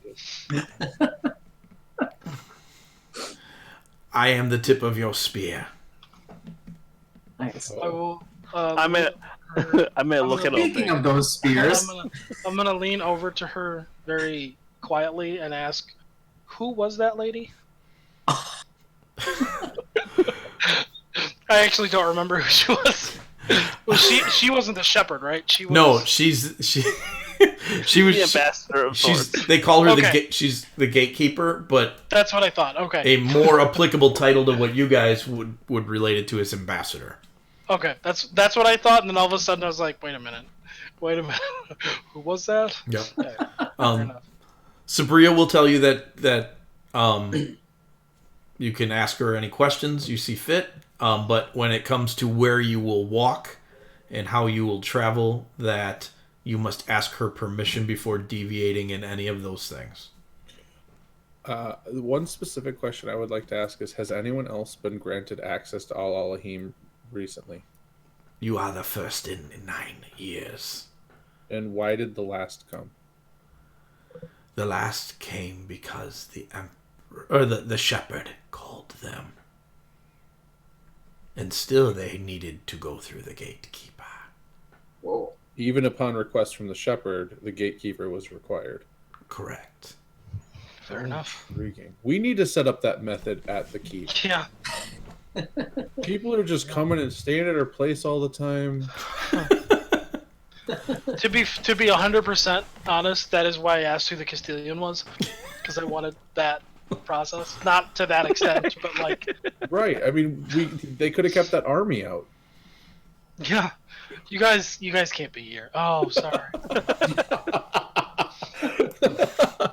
Hey guys, I'm gonna need you guys to put your spears down and just wait in the foyer for a little Yeah. while. Could you just sign in, please? Okay. That's real funny. That's real funny. This needs a grid. Apparently, Thor ran to your back door, Mike. Oh, buddy! He was very disappointed by the fact that you weren't available. Buddy. When you said that, I didn't picture your dog at first. I pictured my student worker, Thor. And I feel like, why is Thor Running around your backyard. Why is Thor here? Then I figured it out. All right. So she leads you through a couple of well-decorated passages and then out into a courtyard of sorts that is really kind of freaking awesome. It's this balcony courtyard that overlooks that interior bay where your token is. And it's pillared and marbled, and there's banners strung from all of it. It is all in a metallic-y looking color. And then you look out over this city, and I use these buildings because these were the tokens I had at the time. I don't actually have tokens that would give it justice. Every building here is the bricks and the mortar must have powdered metallics in them. Because they all catch the light and this city shines like nothing you've ever seen before. Nice. Could And I ask her how, like, being a Mason. Yeah. craftsman at least? I mean, we've built houses. Yeah. Would she have an answer for how that's made?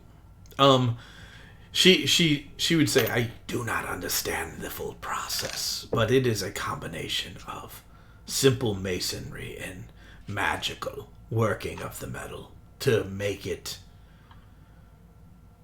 an acceptable aggregate. Like, she's searching for the word for the mortar. Mav would just shake his head and say, "There's no such thing as simple masonry." She would smile. And she would say, I was told you are from a craftsman's clan. We are. Very good. I will show you some things then on our trip north. You would be honored. So she takes you down off of the balcony to, there is a waiting gondola there. There are 4 human rowers, all dressed really well. It's got a very poofy, flowy style to it. There's a lot of sash-style belt work and things going on. And they're big into braided beards with, like, steel or with metallic rings and things in them. Their hair is in the same sort of fashion, too. They do have a very, like, super rich, sophisticated, dwarfy feel to them. But they're clearly human. So they pull you across the boat, and she points out that some of the earliest buildings that the humans built when they settled here are still standing. And they are void of the metallic influence. But they're really well built. And then you can see as they take on a different aspect of their building culture, you can see the growth as this bay city is formed to the buildings further on the other side. And she says this is where we started to incorporate the metallic aggregate into all of our buildings here. And she explains that she's been told it holds up better and you're able to build more complex structures than a normal building method would. And she points to a few towers on buildings that have huge, like, they're very thin based towers with huge bulbous tops on top of them. Almost to the point where they almost have a dandelion feel to them. where the shaft of the tower is so tiny, and it does boggle the mind that they could retain that weight. Yeah. But it's all got to do with the way the powder is mixed with the masonry. And so the boat docks on the other side for a while, and you begin to travel down the street. And then you pass a monument to the shepherd that stands there. And there are multiple signatures and handprints in the base of this monument, and some of them are human, and some of them are clearly dragonborn. And she says you're about to get to the market area if you wish to do any shopping before the rest of their trip. I would ask her. Yep. Before we actually do any shopping, I would ask. Basically, is there an issue with like exporting stuff? Since this is such an isolationist nation, whatever you want to call it, would they be offended if we took things out? Would they be offended if we adopted styles of our own? No, there wouldn't be an offense to that type of thing. She would say that many have tried to adapt their styles and have failed. And she would explain that is in part due to the nature of their land. Okay. And she sees the look on your face, and she says, "You will see." So you guys head down the market, and it's a pretty typical market, but all the goods are in their style. There's clothes in their style. There's weapons in their style. Big curved scimitars. Everything has a scale or a dragon motif going on with it as it's built in. You see that in the architecture as well. Like, everything is built to resemble dragon culture. Yeah. And so you cruise through the market. Do the Dragonborn build this, or is it more of the humans in almost out of respect for the dragon culture? It's both, but it is definitely more of the human side of things. She says that they're humans, and she says they're humans. Like, she owns them, but you don't get that sense. Like, okay. She's not claiming an ownership of them, she's just referencing them as theirs. Like our friends? Yeah. Okay. They have a need to build more things than the Dragonborn do. The Dragonborn live very minimalistically. Okay. They don't have the need for all of this, but they do appreciate what they see, and that the fact that the honor's paid there, but they don't personally, as the other culture group in this valley, have need for all of that. Some of it, of course, but not all of it. Sure. And there's no demanding that they build it this way. It's just It's just what they do. This is the way the style evolves. Right. So you guys hit the interior lake, and there's another boat there waiting. And up rises Fazerghoul. Starts lasering everybody. What did he get lasers? Including us. He's got electrical lasers. Yeah, he's got 2 force cannons on his tentacles that he can attack things with. Yeah, I didn't that he can attack identifying them as lasers. Did we stop? What else would you identify them as? Stop. Did we stop at the shop? Did we stop at the market? Yeah, you can stop at the market. What are you looking for? I just want to. I mean, as a souvenir, I imagine it's probably a common weapon, unless you tell me it's not, because I would buy something not common, but just something, in the style of their culture. Yeah. I don't know, is there magical stuff available too? There is not. You ask about that, and she tells you that magical weaponry is made in this country, but it is not for sale to the common folk. It is given as a gift from the shepherd. Nice. So, okay. She said that you would find that their guards have magical weaponry, but when they took their station, they were given the gift. I want to, at least as a, as a souvenir, I guess, but more than that, like as a memory of being here, in case we never ever come back, I would want to get a piece of weaponry in their style. Okay. She would kind of pop an eyebrow at that, or an eye scale, because I don't think they have brows. Like, not like Eye Ridge. Yeah. No, I know what you meant.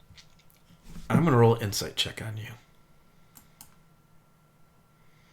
She can clearly tell that you are a man who is serious about his armaments. Yeah. And she begins to appreciate that about you. And she's like, come, we'll make a side trip. And she smirks a little bit. And she takes you...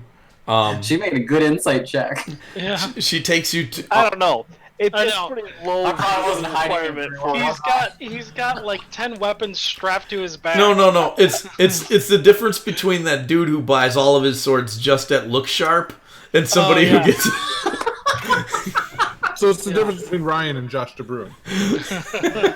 and somebody who knows a quality weapon. No, it's not. He worked there. It's the difference between Ryan and Sean Foster. Yeah, That's yeah. what the difference between. So, she takes you down the street to a very simple looking building. I mean, all of these buildings kind of make your buildings look like trash, but in comparison to what's else out there, this is a side building. And there is this massive silver-skinned dragonborn working this forge and pounding out blades. And he looks over at her and he smiles and he says, "Little sister, who have you brought?" And then he sees you and says, "Foreigners. Here. And he begins to search around his shop and he's like, you must have this. And he pulls out this curved scimitar. It's smaller, but it is maybe the most master-crafted piece of bladed weaponry you've ever seen in your life. Wow. Dude. That's really And he's cool. just giving it to me? He is floored that there are foreigners in his shop. There haven't been foreigners inside of the wall for 8 years, and they definitely didn't come to his shop last time. He's like, I am unhappy about that fact. Yeah. Okay, so I want to ask this as respectfully as possible, but so I understand that, like, this seems like it's being given to me, but is there anything I can give him for it, or would that just be offensive? You could ask that plainly, and he would say, "This, I would not be offended if you paid for this, but it would lessen the gift. However, if you had a unique weapon, you could give in exchange." Oh, buddy. Okay.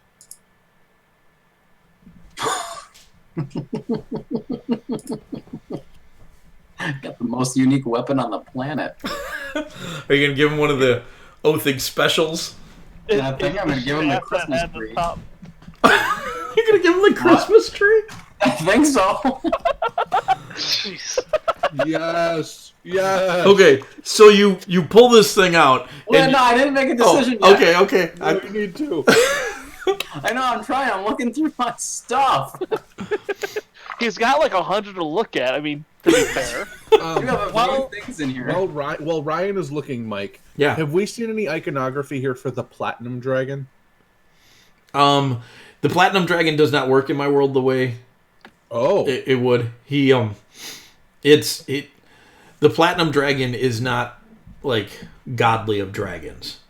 Okay. He would be, him and his family, because there's more than one, not many though, would be considered the ruler of the metallic dragons. Okay. But as far as seeing iconography of him, you wouldn't have seen much of that. There's not a whole lot of specific, like, I'm trying to depict this kind of dragon type thing going on here. It's just more that generic, everything's got that feel to it. Once you get I'll all pose- thing. Oh, Go ahead. I just want to ask, I can't remember, how did I get the Neganata of Zinji? I think that was from me, wasn't it? Yeah, Was it? I think Back Jeff as a gift. Jeff gave that to you as a gift when Okay, when he not- came back from visiting Zinji. Alright, I'm not giving that up then. Yeah, I think I would do the tree then. All right, so you bring it out at first, and he's like, "Wherever did you get such a bizarre?" He starts to laugh a little, but he's like, "Did you get this from Stonecutter?" And he goes over to the side of his shop and he shows you, like, behind a curtain where he keeps all the Christmas decorations. And he's like, this is amazing. Demonstrate it. I'll demonstrate it, but more than that, I'm gonna tell him the story behind it. Oh, he's thrilled to death with the story. Make a performance check. He's going to be thrilled to death either way, but I just want to know how Othig does telling this story. You have advantage. Okay. I have what? Advantage. Advantage? Jeffrey's giving you advantage. Because Jeff is over behind you, minor Orating. Christmas lights and So it's Othig, you're just no good at telling stories. Add a D4. Add a D4. Yeah, I need to add a D4. Gosh. It's awful. So after advantage and bonuses and everything, you have a total of 9. You're no good at telling stories, but he is obviously just enthralled with your presence in this tree. But you totally blunder the stories. Your families are looking at you like, oh my gosh, this is the worst. This is the absolute worst. He's making like an army of exploding snowmen sound stupid. So we fought some snowmen that were but throwing snowballs at us. He is impressed with your gift, and he works it a few times, and he's like, this, I will put this out every season. Every season. And he's smiling, and he's like, sister, thank you for bringing them here. And so he's impressed. And you have it's got the finesse property, but the way you swing this weapon, it's a heavy finesse weapon. The weight of it is heavy because of what the materials that it's made out of, but if you wanted to, you could use your dexterity instead of your strength as you wield it. Oh man, I'm picturing The Last Samurai when he's got the flag. Oh yeah. Nice. Question again, Mike. Yeah. I'll pose it this way: do you have any dragons in yours that are signified as, or like dragons that like would lend themselves towards the healing aspect?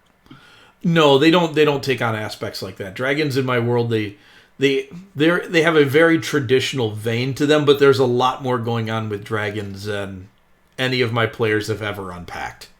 Okay, because Jeffrey has the dragon mark tattoos. He's a dragon mark. Oh, that's right. I forgot about so the that. iconography on me would be very similar to a lot of the dragon motif iconography here. Yeah, you would pick up on a lot of similarities and feel some connection with that. I would love to ask this woman if I would be able to be graced with acquiring a new tattoo here from one of their artists. They do not tattoo here. Oh. They consider it not Sacrilege. No, not sacrilege. But that I is just consider it stupid. She would say Point that to the one guy over in the corner, the 150 years old, and sagging down his arm. No, she would look at you. You want to look like that? She would tell you were enough the way you were. I mean, so I would only disagree with her and make the statement of these buildings are stronger because something is infused into them, so am I. And she would say, "But are you?" Yeah, I can heal people by flicking them with my finger. That's pretty cool. And you're sure that comes from the mark and not just from who you were made to be? I am almost entirely certain. Jeffrey's just like, he do it before he got the dragon mark. You feel like this is gonna break down into one of those religious conversations where somebody, God, it's about to do that thing. It's like, well, did God make it that way, or did God make you so that you would become that way? Mm-hmm. It's like, oh, I'm about to do this. This is where it's going. But long story short is they do not do tattoos here. Okay.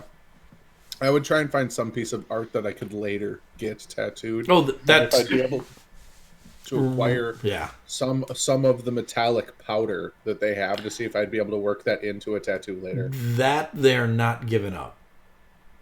I had a feeling, but I thought I'd try. So, shopping trip done? Yeah. Okay. Ooh, it's getting late. I didn't want it to be this late. So she takes you down to the docks here, and you see a scene, and it's the cut scene. You see some guards, heavily armored dragonborn guards, dragging a red-scaled dragonborn. And this is the first time you've seen a chromatic dragon onto a boat, and this thing is flipping out. It's got its hands are in iron bells basically, so that it can't claw at people. Its mouth is muzzled shut, and these 4 dragonborn guards drag it onto a ship and down below. Sabira sees you staring at that, and she's like, "Do not look at them. Thank you." Okay. And she loads you onto the boat, and your rowers take out into the center lake. As you're rowing out, you get a decent ways out, and you see some very odd things out in this lake. There are floating platforms out here that have large... It looks like they're pulling water up from the lake and filtering it down through giant colanders, but instead of water coming out, the water is colored with... It's shimmering. Like they're almost like they're panning for gold through giant colanders. By the way, how do they feel magic? I'm sorry, I only got a half of that. How do they feel About magic? Some of us are magic users. You've seen it everywhere. It's in lots of their stuff. They just don't imbue it into items unless it's a gift from the shepherd. Okay, so with us being foreigners, or is that okay? Yeah, that's fine. Those are your things. So people would just see you and assume that you've been heavily gifted by your own rulers. Okay. Like it would give you status with commoners here. Okay. Having magical items. And then you get over to the other side. You start getting closer to the other side of the lake, and you watch something really wild happen. And you've been watching this, and you weren't sure you were seeing what you were seeing. But the trip across the lake takes several hours. And as you got closer, you watched as the forest, it looks like the edges of it shrank and then grew back up. And this process repeated twice while you were on your way across the lake. And then you get closer to it, and you see... At first, you're a little freaked out by it as this giant ant comes running out of the jungle and starts using its pinchers to rip the base of a tree out of the ground, and then it runs away. But then you see dozens of them doing this, and as they're pulling trees out, new trees are growing up in their place. A full tree grows in about an hour. Wow. And as you get very close, you see that these ants are being ridden by people, and they're using them like harvesting tools, almost like a tractor, basically. Honey, I Shrunk the Kids. Yep. And so she sails you to this river. I would like to ask her what that's about. She looks puzzled that you have to ask. As she says, "Do you not have trees where you come from?" Not that grow in an hour. She looks really puzzled. She's like, Trees take years and years and years to grow. No. We have walked into D&D Wakanda. Oh, yeah. So funny.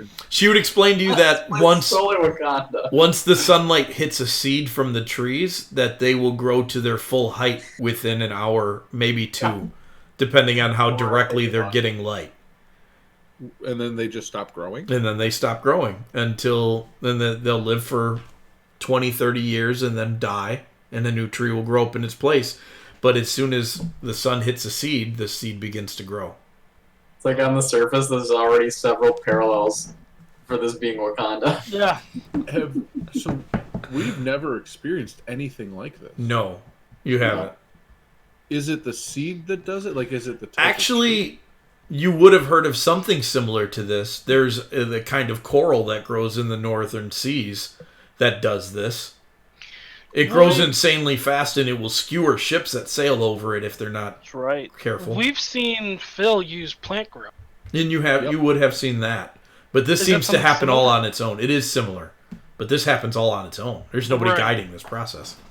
Right, but like almost like the ground has been just blessed with permanent plant growth. Mm-hmm. Interesting. That is so cool. Yeah. Okay. Yeah, and these people have tamed the gigantic insects of the valley to Yeah. use them as machinery. Yeah. Machine. Frickin' ant dozer. Yeah. So she asks you where you get all your wood from. I mean, we chopped down all the trees and now there's a desert. She is sad. Is that really what happened? That's not what happened, but that makes her Okay. sad. The thought process of that makes her sad. So you guys get all the way up into here, and America might disagree with you. she parks the boat, and she says, and she points towards one of the side branches. There's 10 or 12 tributaries that feed into this section of the river here that create it, that flow down. And she says that she's not allowed to go any further, and that you must walk to the waterfall, but do not go any further, or else you'll be in the Valley of Shadow, and that is not someplace you want to be. Oh, Where is yay, the water. I can't even think of his name. Shadow. The Aklo? guy, is he in the Aklo? Is he in the waterfall or by it? He lives in a house right at the base of the waterfall. As long So as you we'll- stick on the river, you should not miss it. Okay. He lives in a house. On the river. Who Yeah. lives in a house on the river? Man lives in a van down I'm there. the bard. Let me do this. All right, so let's go. All right, so you guys head up the river, and it's not far, a couple miles tops. And you begin to hear the sounds of the waterfall, and you get to this place. Cha. Pacha, Fusha. You can see through the trees a small thatched roof cottage that is not being burninated. There's a chicken coop outside, windows, small dock, a boat attached to it, and you can see the decent-sized waterfall coming down over the canyon there. Man, I hope this guy looks like Filbert. Make perception checks for me. It does look like Filbert. Sorry. Nice. Yes, classic. Yep. Solid oathing perception check. So, Mav, you're rocking a good 26. Mav, Feet into the mountains. there is an unusual amount of magic in the air here.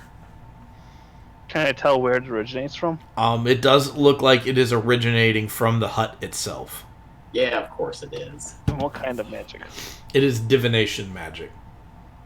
My magical cut. He knows that we're coming. Oh, hey, yeah. Rari's telepathic bond activate. All right. 10 minutes later. No, I'm just voicing the fact that we have it going so that it's not Oh, okay. just assumed. Like Mike said, there's a lot of things we do just assume as players, but we Yeah. should be trying to voice them as we can. Right on. So you approach the hut, I'm assuming? The cottage? It's not a hut. It's a pretty nice little abode. Everything here is very small as you get closer to it. It's a big cottage. It's good size. You could house at least 4 or 5 adults in here and give them their own rooms. But the windows and the doors are very small. 4 feet tall tops. Yeah. Jeffrey, you'd be like, oh, these doors are about the right size for me. He's a hobbit hermit. He's a hermit. I will Yes. knock on the door. Okay. You knock on the door, and as you go to knock, the doors just open on their own. And Didn't know we were coming. sitting on a mat, about 5 feet inside the door, the entire entrance area looks like a large dojo. It's good 40 feet across. And sitting on a mat in the middle of this dojo, and the mat's hovering off the ground, is a very small, 2.5 feet tall, red-skinned lizard. Oh no. Yes, I'm so excited. He's a kobold. And he's got his eyes closed, and he says, "One who is in touch with the weave, come forward." Jeff will just start walking forward. Yeah. Like Mav and Thanak and Jeff all start walking forward, and Thanak's like, "No, I think he's talking to me." Othing's just standing in the back like, "That's not me." That's not me. I touched the weave once; it would put me in a ball. Yeah. True. I touched the weave once, and it told me to ask for consent. So he opens up his eyes and he steps down off of his mat, and he walks up to you. He walks straight up to Thanak, and "You are not ready." And his voice is also, it sounds like he's breathing through bubble gum. It's really poppy and bubbly and just got this really odd sound to it. Smells Well, like did we unlock the fast travel point here? So that I can come back when I am ready? not an actual video game. He walks over and he begins monkeying at like a countertop, and he pulls out a tea set and he starts to make tea, and he comes back over, he sits down on his carpet, and he beckons for you to sit down in front of him. Okay. And he asks if you are ready to be awakened. Oh yeah, you go get high. Yeah. So say you need a minute so you can get up another level. Oh wait, you can't. Is some peyote in here? Ryan, that was awesome. So he starts drinking the tea, and then you feel your mind being assaulted It's about time. by him. Hey. Please make an intelligence saving throw.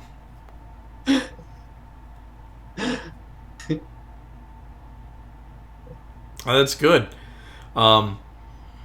You start to get a nosebleed, and he whispers, "Perhaps you're closer than I thought." And make another intelligence saving throw as the assault intensifies. Oh no. Oh, I'm gonna use You should use Indomitable. Indomitable. Roll another Remember, number. you have a use of Wargon. Oh. Paying Yeah, attention more to this, off. do I feel like we shouldn't interfere with this at all? You probably would get that impression. Okay. I'm just gonna sit down and watch and enjoy it. If you started doing anything, I would hold my hand up for you to stop. I'd also absorb it. Neither one of the things that I have could have that. Okay. So, Thanak, you begin to hear beyond Rory's telepathic bond of the others in the room. Okay. You're picking up stray thoughts. You're hearing Mav going, "Should I absorb that?" And you instinctively say no. Mav, you hear him say no in your head. That's disconcerting. Jeff, you have a similar experience. And Othig's back there going, "I hope he doesn't die." Make another intelligence saving throw. And he's like, "You are closer. Open yourself to my mind." Can I do that? You can certainly try. I would like to do that. Make another intelligence saving throw at disadvantage.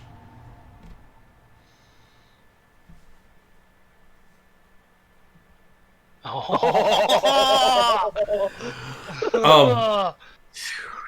So you hear him whisper, "Finally." And then you are standing in a cavern on the other side of the waterfall. You believe, because looking through it, you can see his cottage where the sunlight's coming in.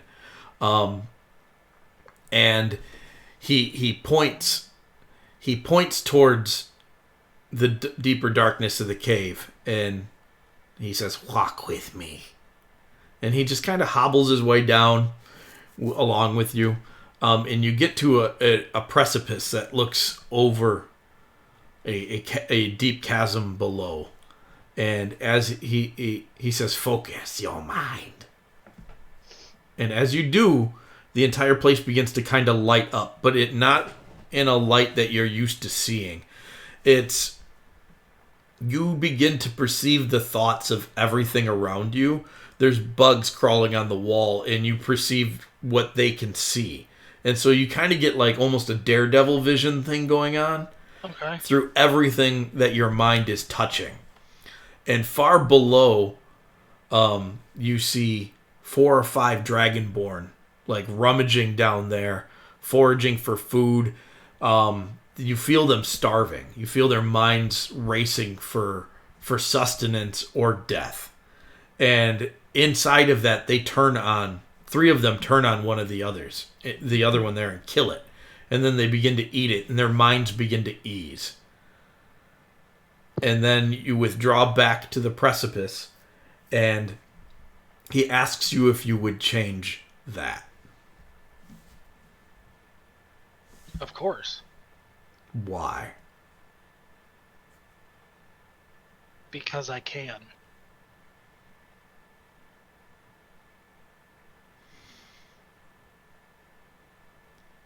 What would you change about it?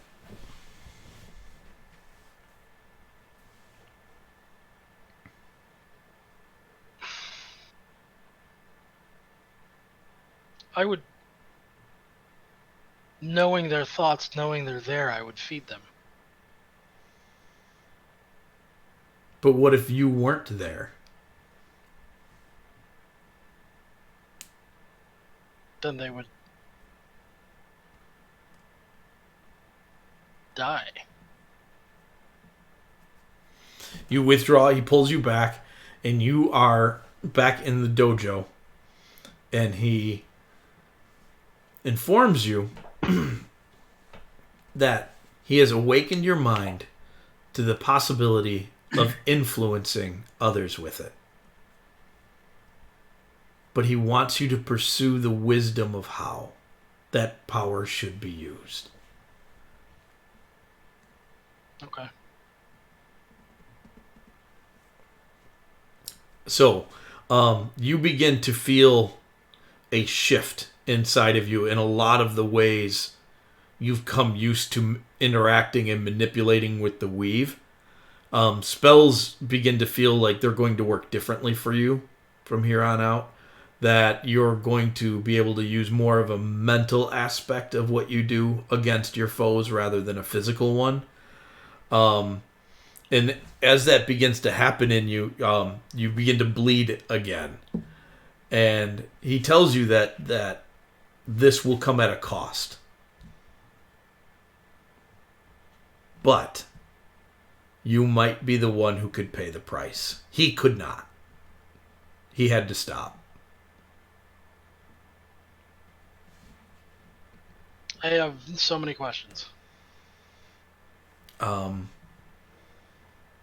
You can ask them. How did you get here? Why did you leave? What were you trying to accomplish with creating the Weave Guardians? You would totally hear in your mind, he's still here, so he didn't leave. Where did you come from? Where did you go? Where did you come from, Cotton Eye Joe? He would tell you that they do not know how he came to be here, but they found him here as a child. He is one of the only outsiders to have ever been raised here. Huh. He founded the Weave Guardians at the behest of the Shepherd, who... Really? There was a tear in the weave, and they needed to fix it. And so he and several others traveled from this place to do so. The others perished. They closed the rift, and then he trained others to carry on before he returned home.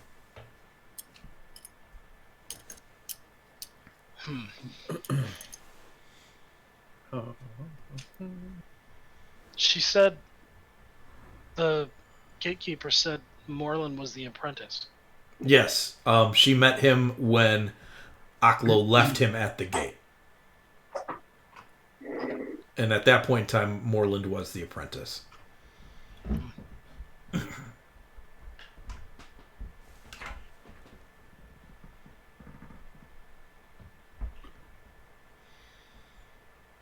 How do I know? How do I gain the wisdom to know how to use this the right way?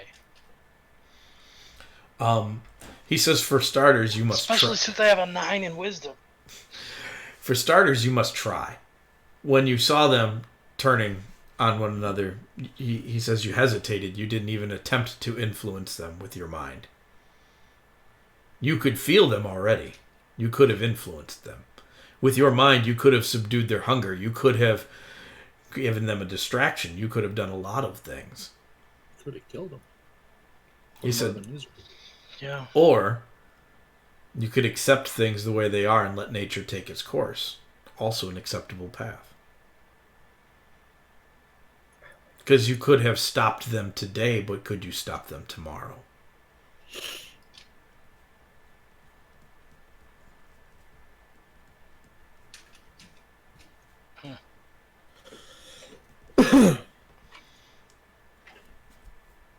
And then in all of your presence, he says, there is something I would like from all of you. We have a little red Yoda. Uh-huh. And he says, behind the waterfall, Thanak knows the way, is a cavern. I would like some mold that grows deep inside. Weren't we told? Were we told not to go beyond the waterfall? We were told shouldn't? we could do anything that he told us to do. We should do. We Also were allowed to do anything that he told us to do. That's true. We were also told that it's not wise to go past the waterfall. That's Well, what wasn't wise. Not that we couldn't. It just wasn't wise. He would tell you that if you were going overland, that is the truth. Oh. Could I attempt to read his thoughts and what he means by mole? You could. I would like to do that. Make a intelligence check with proficiency. With proficiency? Yep, so this will be a psychic probe. So that would be +4. Okay, so it's a 21. He is already smiling, and like you can feel him in his mind, like glad that you've done this. I feel his mind smiling. And you see a path down through the cavern to a room where it's a completely natural river-style cavern because water flows in from the back of this waterfall and has cut a downward path to a perfectly circular room.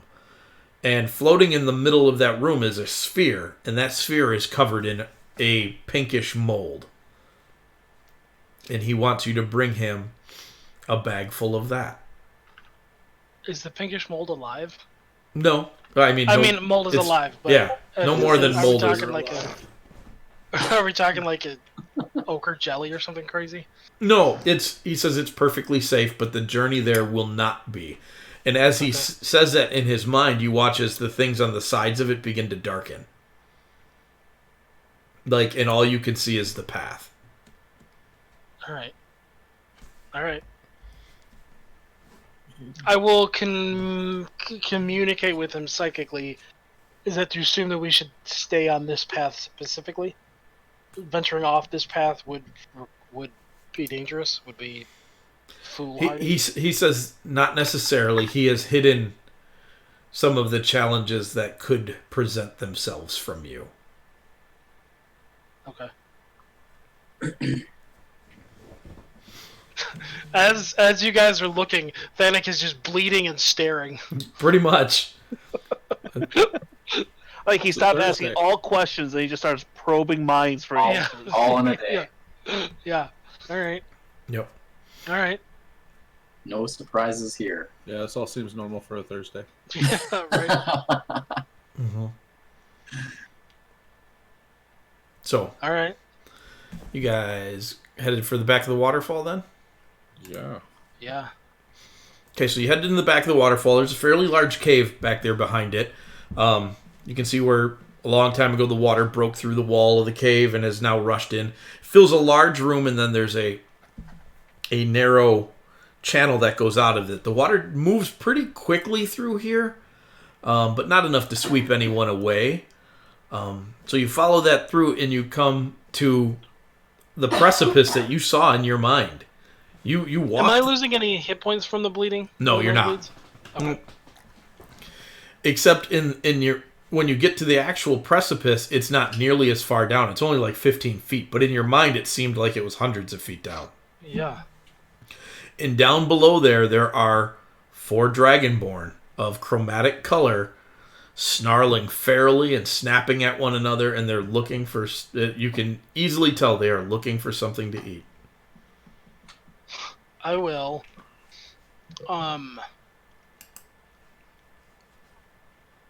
I would like to.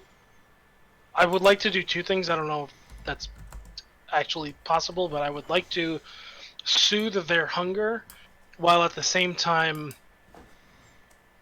like, having them maybe see an animal running off in the distance or hearing one or something. Okay, make a deception check, but instead of charisma, you can use your intelligence. Okay. You said deception? Yep.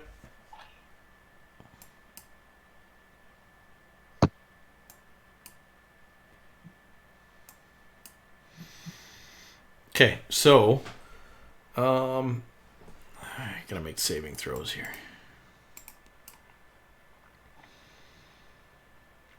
Three of them run off, but one of them looks up at you, and it hisses the word intruder, and it starts to just race up the side of the cliff towards you guys, and you guys are going to have to roll initiative. You want me to take care of him, boss? I mean, we can all play together. Yeah, I need to exercise the old pole arm a little bit. Yeah.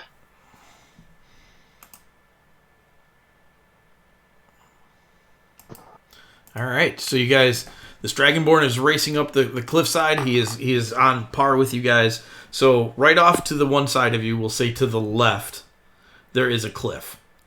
He is on the edge of that. You guys are kind of all standing on it. I don't have a map for this because I left it at work, which is really funny because I have digital things, but I left it at work because it's on my computer at work. So you can leave digital things places, I guess. Jeffrey, you're up first. How far away is he? He's right on top of you guys, so he's 10 feet. And there's a cliff behind him? Yep. I'm going to thunder wave him off the cliff. Make an attack roll. Or what do we do for Thunder Wave? That's a saving throw.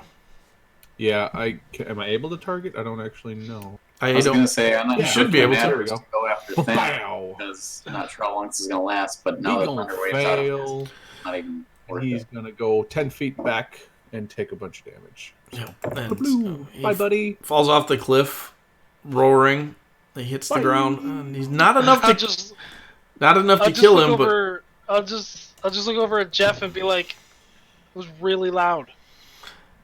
Yeah. it was really loud. The thunder echoes through the entire cavern, and you guys hear hissing from all over the place. Oh. Remember when we went underwater and I hit my war gun? Remember. Mav is just kind of trying to look at that, or think and be like, well, you might as well war gun. Right. I have no excuse. You're welcome. So you guys watch crawling out of narrow crevices and coming out of the tunnels below. You see, some of these guys aren't hurt. I duplicated the hurt one. No, come on, my thunder wave did some buku damage. I thought you were having them hurt because they're all starving. No. Oh, yeah. No. And they are all coming running at you guys now from multiple directions. Mav, you're up. Unless, Jeff, you got a bonus action? Bonus action? No, I don't think so. Not at the moment. I'm gonna move under Thana. I think for movement purposes, let's use the waterfall map there, and we will put the cliff on the riverside. That will be the cliff. Okay, sure. We're so tiny. Will just help us. Hey, maybe this will come into play. Since we rolled the same, Mike, can I go after Thanak? You can. Yeah. Thanks. Yeah, I'll move behind Thanak, under him, under his posterior. Oh, sorry, I meant in order. In initiative. Yes. Well, I didn't move you. So, Okay, no, I just wanted to make sure, that I said that. There you go. Yeah, you can go first. That makes Or, I mean, sense. I'll go first. Yeah. Thanks. Okay, Mav, you're up. Get them Now. guardians out. How many spells do I have?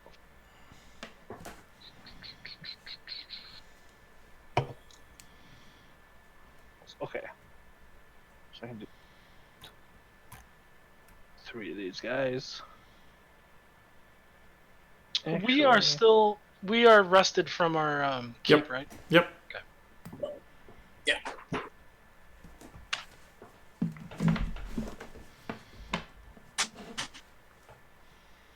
20-foot cube.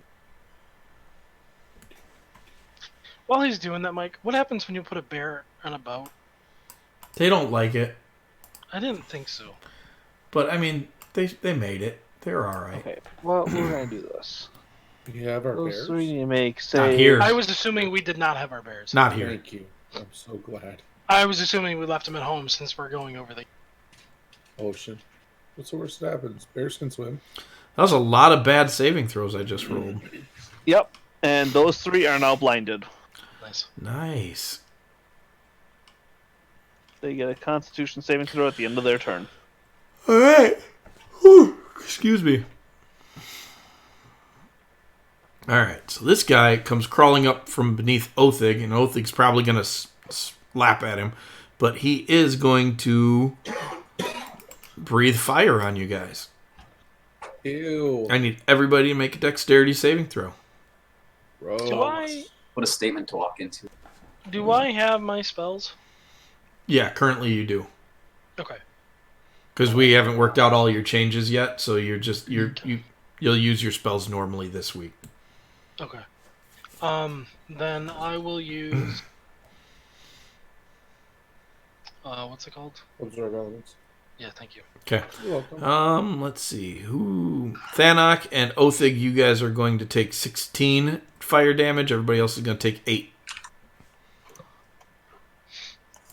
Are we? Do we have temp or anything like that Yeah. right now? You would have had 145 temp. is already built in. The 145 hit point. Oh, you mean Jeff's temp. Jeff? Yeah, It's normally, what, 15? 15. Yeah. Yeah, I forgot to. that's fine. No, that's cool. I'll just put myself at 1. It's been a long week. So this one, number 7, well. comes running straight down at Jeffrey, jumps up in the air and kind of pounces on him and breathes just in Jeffrey's face. You're the worst little friend. Make another dexterity that's saving not very throw, nice. please. Yeah, All of us are- Gorham 1. this is just me. Mr. Feral Dragonborn. You're going to take 8 points of fire damage. Why am I on my side? Oh, Othig, you can take a crack at number 6 if you want to. He came into your zone. Yes! I would love to. If I could get to my action stabs. There we go. Let's see. Jeff, Thanak, and Mav. Dexterity saves. Oh, wait, that guy's... Hello! He can't be there. He has to be down here. Wasn't he running back up the cliff? Yep. Someone is. It'd be the same, but he'd have to be over Got here. him.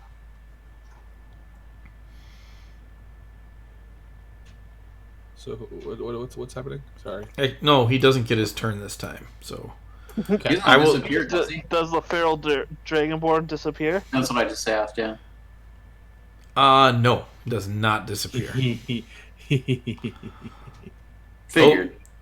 Othig, it is, or Thanak, it's your turn. Sorry. Mike, how much damage did we take for the second breath? You didn't, because that guy couldn't go. Oh, okay. That was number 1 in the initiative who had already gone and gotten blasted by Jeffrey. Gotcha. I will go... Because I can't... I'll go right there. 'Cause those guys down there are blind, aren't they? Yeah. Mm-hmm. Alright, so I'll go right here after 7.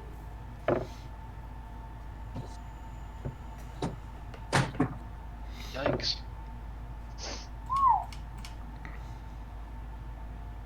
Jeez. Okay. Yeah, that's it. Yeah, is, that's not over there, AC? 5 over? No. 18 is not. My Discord just flashed at me, so I might lose Discord again here soon. Is 25. Yeah, 25 is definitely over there, AC. Nice. Alright, and... that'll be it. That's for me. Okay. Alright. Othig. Let's see. What's 7 is heavy, huh? Okay. Already hit 6, so I can move away from it safely. Yep.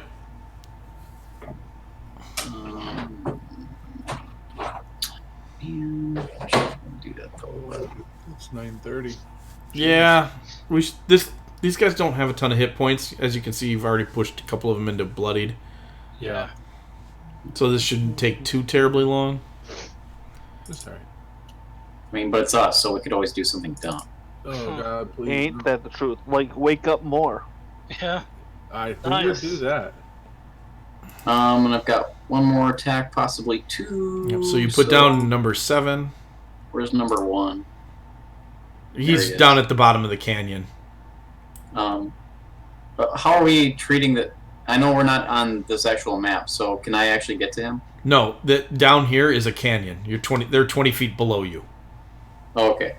So, what can I reach? Like 4 and 3 and Yeah, any of the ones up in the trees you can get to. 4, 3, or 5. Okay. 3 and 5 are blinded, FYI. 3 and 5 are blinded. Yeah, they are. 3 and 5 are blinded. Okay. Blinded by the light. Let's see. I had Pretty much. 2 swings, so there's my 3rd swing. You really are the light. Nice. And I'll take a butt swing at him. You gotta get a little closer. You Yep. weren't quite in. Oh, whoops. Sorry. They weren't in squares, like moved. Oh, okay. Thanks, whoever moved me. I did.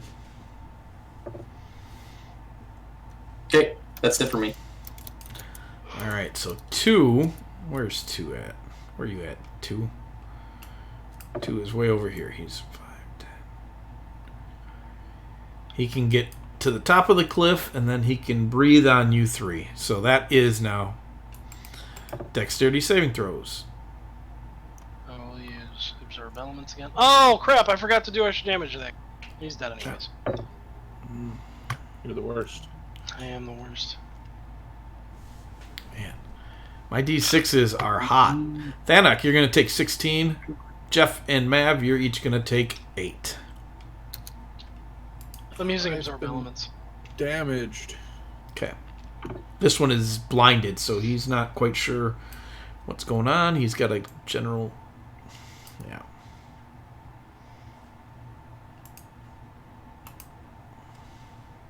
Well, he's gone.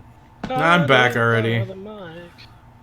I don't know why it does that. That's so stupid. You've used up all of your bandwidth for the hour. Yeah, I have. My CPU's running really high again, too. But, whatever. It's gotta be something with OBS. Yeah, I'm almost positive it is. Gotta get you a custom built machine. Oh, I would love it. I would love it, love to love it, build love it. it. Like, Up to kit. yeah, maybe. Most of you don't know this. I told Andy this. Lynn and I are building an Octagon D&D table for our spring project together. That's awesome, dude. Yep. How adorable. We're gonna build it together, and I would love to have a permanent machine down on there, but we'll see someday. Did I get you guys' damage out right before I crashed? Yep. Okay, cool. Yes, you did. And then 4 doesn't know where anybody is. He actually goes to breathe, but he misses Thanok by inches, but doesn't get him. 8 is gonna. Let's see. God. He can get to here. He's also blinded. Oh no, he's not. Never mind. 8 is not. 8's not. And then he is going to dash over to here. Giggity dash. And that's all he can do. 5 is blind. Does he know where... No, he knows. He thinks he knows where Othig is, and you guys watch a gout of fire come out, but he misses. I was hoping he'd run off the edge. I was really hoping he'd run off the edge too. 3 has a very good idea of where Othig is. And so, Othig, I need a dexterity saving throw from you as you are caught in the cone of fire. No. That's going to be 4 points of fire damage. Jeff, you're back up. Oh gosh. Okay. There's a bunch of this. These jerks. The blinded ones all get saving throws. Oh, yeah, they do. At Thank the you. ends of the turns, yeah. Hey, Mike, is health bars on the map a toggle thing? Yeah. Okay. I don't like them. I feel like it's super distracting. No, it's fine. I'm not saying Thank you, anything. Andy. I was just wondering. They will all fail. All right, so it's my turn. Are any of these guys wearing metal or anything? No, they're barely wearing clothes. Oh, ew. Like, some of them aren't. Like, some of them just have scraps. Yeah. I'm just going to keep going after one since he decided to come... Or is he still down below? He's down below. Is he within... Go. 60 feet? Yep. It's 20 I'm just feet. gonna go- 20 feet down the cliff. I'm going to look over the edge at him and be like, you fell off a cliff. And viciously mock him.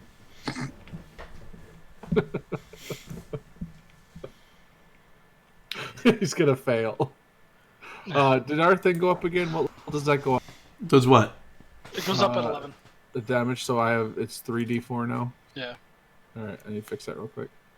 Hadow. Alright, I'm gonna head out. Bap. You killed him. You killed him with your mean words. I did fall off a You're cliff. such a bully. I'm just gonna walk over by this guy and just like stand in front of him like, what? You're next. Brain pains are coming. I don't know if he knows you're there.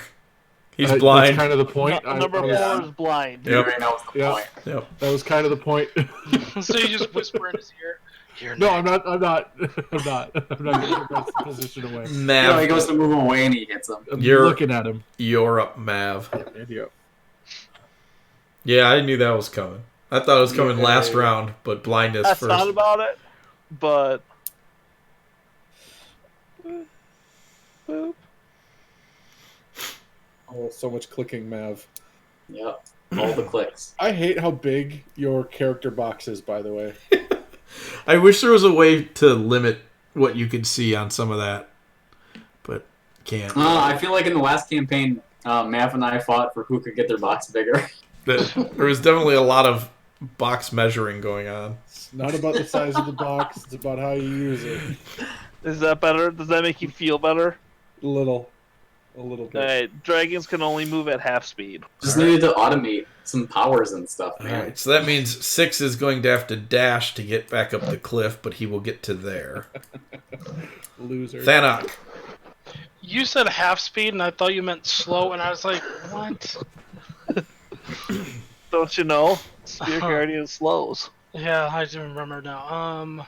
I thought about taking that spell so bad, and then I was like, I don't need my. You could have taken I it. love slow. It's a know great you do. spell. Crowd control is so underrated. Much like the healing kit. Right? Well, you got a buffed one. Wow, I started. That was great. It's not underrated in this group because everybody's heard tales of what you did to me last year. That's true. They all know now. Take slow. Wait, did what? Oh, Oh, That's a crit? Yeah. I am doing an extra 2d6 of fire damage, Okay. so I don't know if You will have they're that. res- They are resistant to it. So then I will just do that. What? Well, here we'll do this again. Oh, that didn't roll it. No, it didn't. At crit. It didn't roll a crit, and it didn't roll the extra. All right. Okay. Well, here we'll do Who fell that down? again. my dog. So that's an extra 7, so that's 24. And then I'll just roll one dice for the. Sounds good. So that's 27 total against Dude. Nice. number 4. Smackdown. Did you take the 5 off the second hit? Yeah, I did. Okay. That's going to kill him. Sweet. I just Bye. moused over Mav's icon and saw every enemy targeted. You know it. Oh man. So close. Oh man, I was gonna play with that one. Sorry, I didn't think I was gonna kill him in one shot. I did. I looked at his health and saw he was wounded, and I was like, "All right, he'll take a hit from me." You I was trying to knock him down a little bit so you could get the killing blow. is interesting enough as it is, you killed him with the fire damage that he's resistant to. So, I feel like that's in itself Irony. some vicious Love mockery. yep. Yeah. That's All right, great. and then I will move right. Okay. Othig.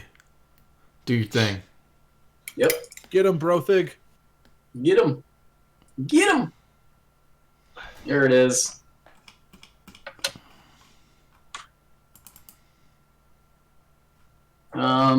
What's this one at? 8. Pincer. I don't know if he's going to make it. He might not, but I'm gonna give myself advantage anyway. Or is he blinded? No, he's not. So No, he's not. it's actually advantageous. Rip. Ripperoni. Just in case. Who knows? He can turn it off later. You'll have to turn it off. I'll turn it off. That's 1. Nice. Oh, that's a crit. another crit. Back. Bye bye. Oh, Yeah. I will take a butt swing at someone. Wait, no. How much should I move? I can't make it. Yeah. No, I've got like. Hang on. No, you should still be able to make it. Yeah, I've got like 20 feet of movement left. Yeah. What? Get out of here, son. that's funny. You re-rolled the crit 1 And got a to 1. another 1. Yeah, that happens. Tell me about it. My performance checks. Okay, I can get to number 6, who's critical or heavy. That whatever. poor guy just crawled up the wall. Yep. Just to see the butt swing coming right at his Just face. see the butt swing! Huh. Oh, and another crit! So, Thanak, these guys went from hungry to dead. I feel like we fixed the problem. Well, I mean, That's all my movement and my turn. we All right. definitely solved the dragon. I am now more puzzled. All right. This one has not yet breathed because he finally dang just got up to the top of the cliff. And so Mav and Othig are going to have to make dex saving throws. Can I take a swing at him first? You sure can.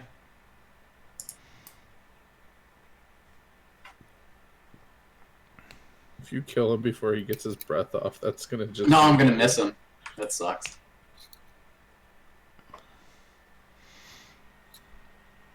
All right. Othig, you're going to take 3 points of fire damage. Mav, you're going to take 6.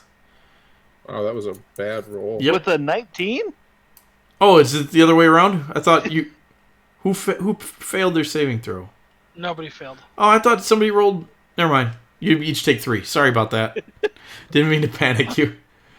5 is blind. We found the elder. Okay, this guy needs a guy to die, guys.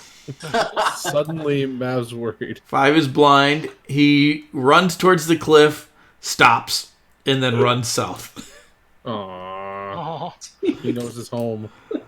You almost got it, but a 4 is not a 1. Jeffrey. 4 is not a 1. Was that at half speed? It was. Green Okay. is not a creative Math color. is hard. My Jorf. turn. Yes. Jorfrey gonna do the brain pain. Let's see. Who's number 6 is gonna take my brain pain. Giggity. Can you relabel it as that, please? I have it as Maki Mock Mock. I know. Yes. I saw Maki Mock Mock. So you just Nice. running through the cave telling these Dragonborn they're terrible. They already are terrible. They're starving to death. They're feral. Yeah. They just... You know what makes good food? No, you wouldn't, would ya? Man, let me tell you about all the food we just ate. Take a brain pain. I'll be done. Gosh, that just makes Like, me feel all the food we bad. just ate and all the food we're gonna eat. I just feel bad. We're gonna add a D10 or add a 10 to that. Okay. Start talking about the feast. It's that the okay. gatekeeper You're not gave gonna us. need to worry about food ever again. No. Not really. All right. And with that, this is gonna move. You know where you can find food? At the gate. The gatekeeper just puts it on tables for you. Oh yeah. Oh, man, that was a big one. Holy crap. Jeez. That's nice. Oh. 10, 15, Then it 20, gets it. 25. Can you move that far? I can. Just there. No, I meant. Do you still have an attack left? No. Oh. Oh, can Thanak. Panic make it? Yeah, I can make it. Oh, there you go. I mean, I can't run that far, but I don't need to. Clean it up. Hold on, where's this thing?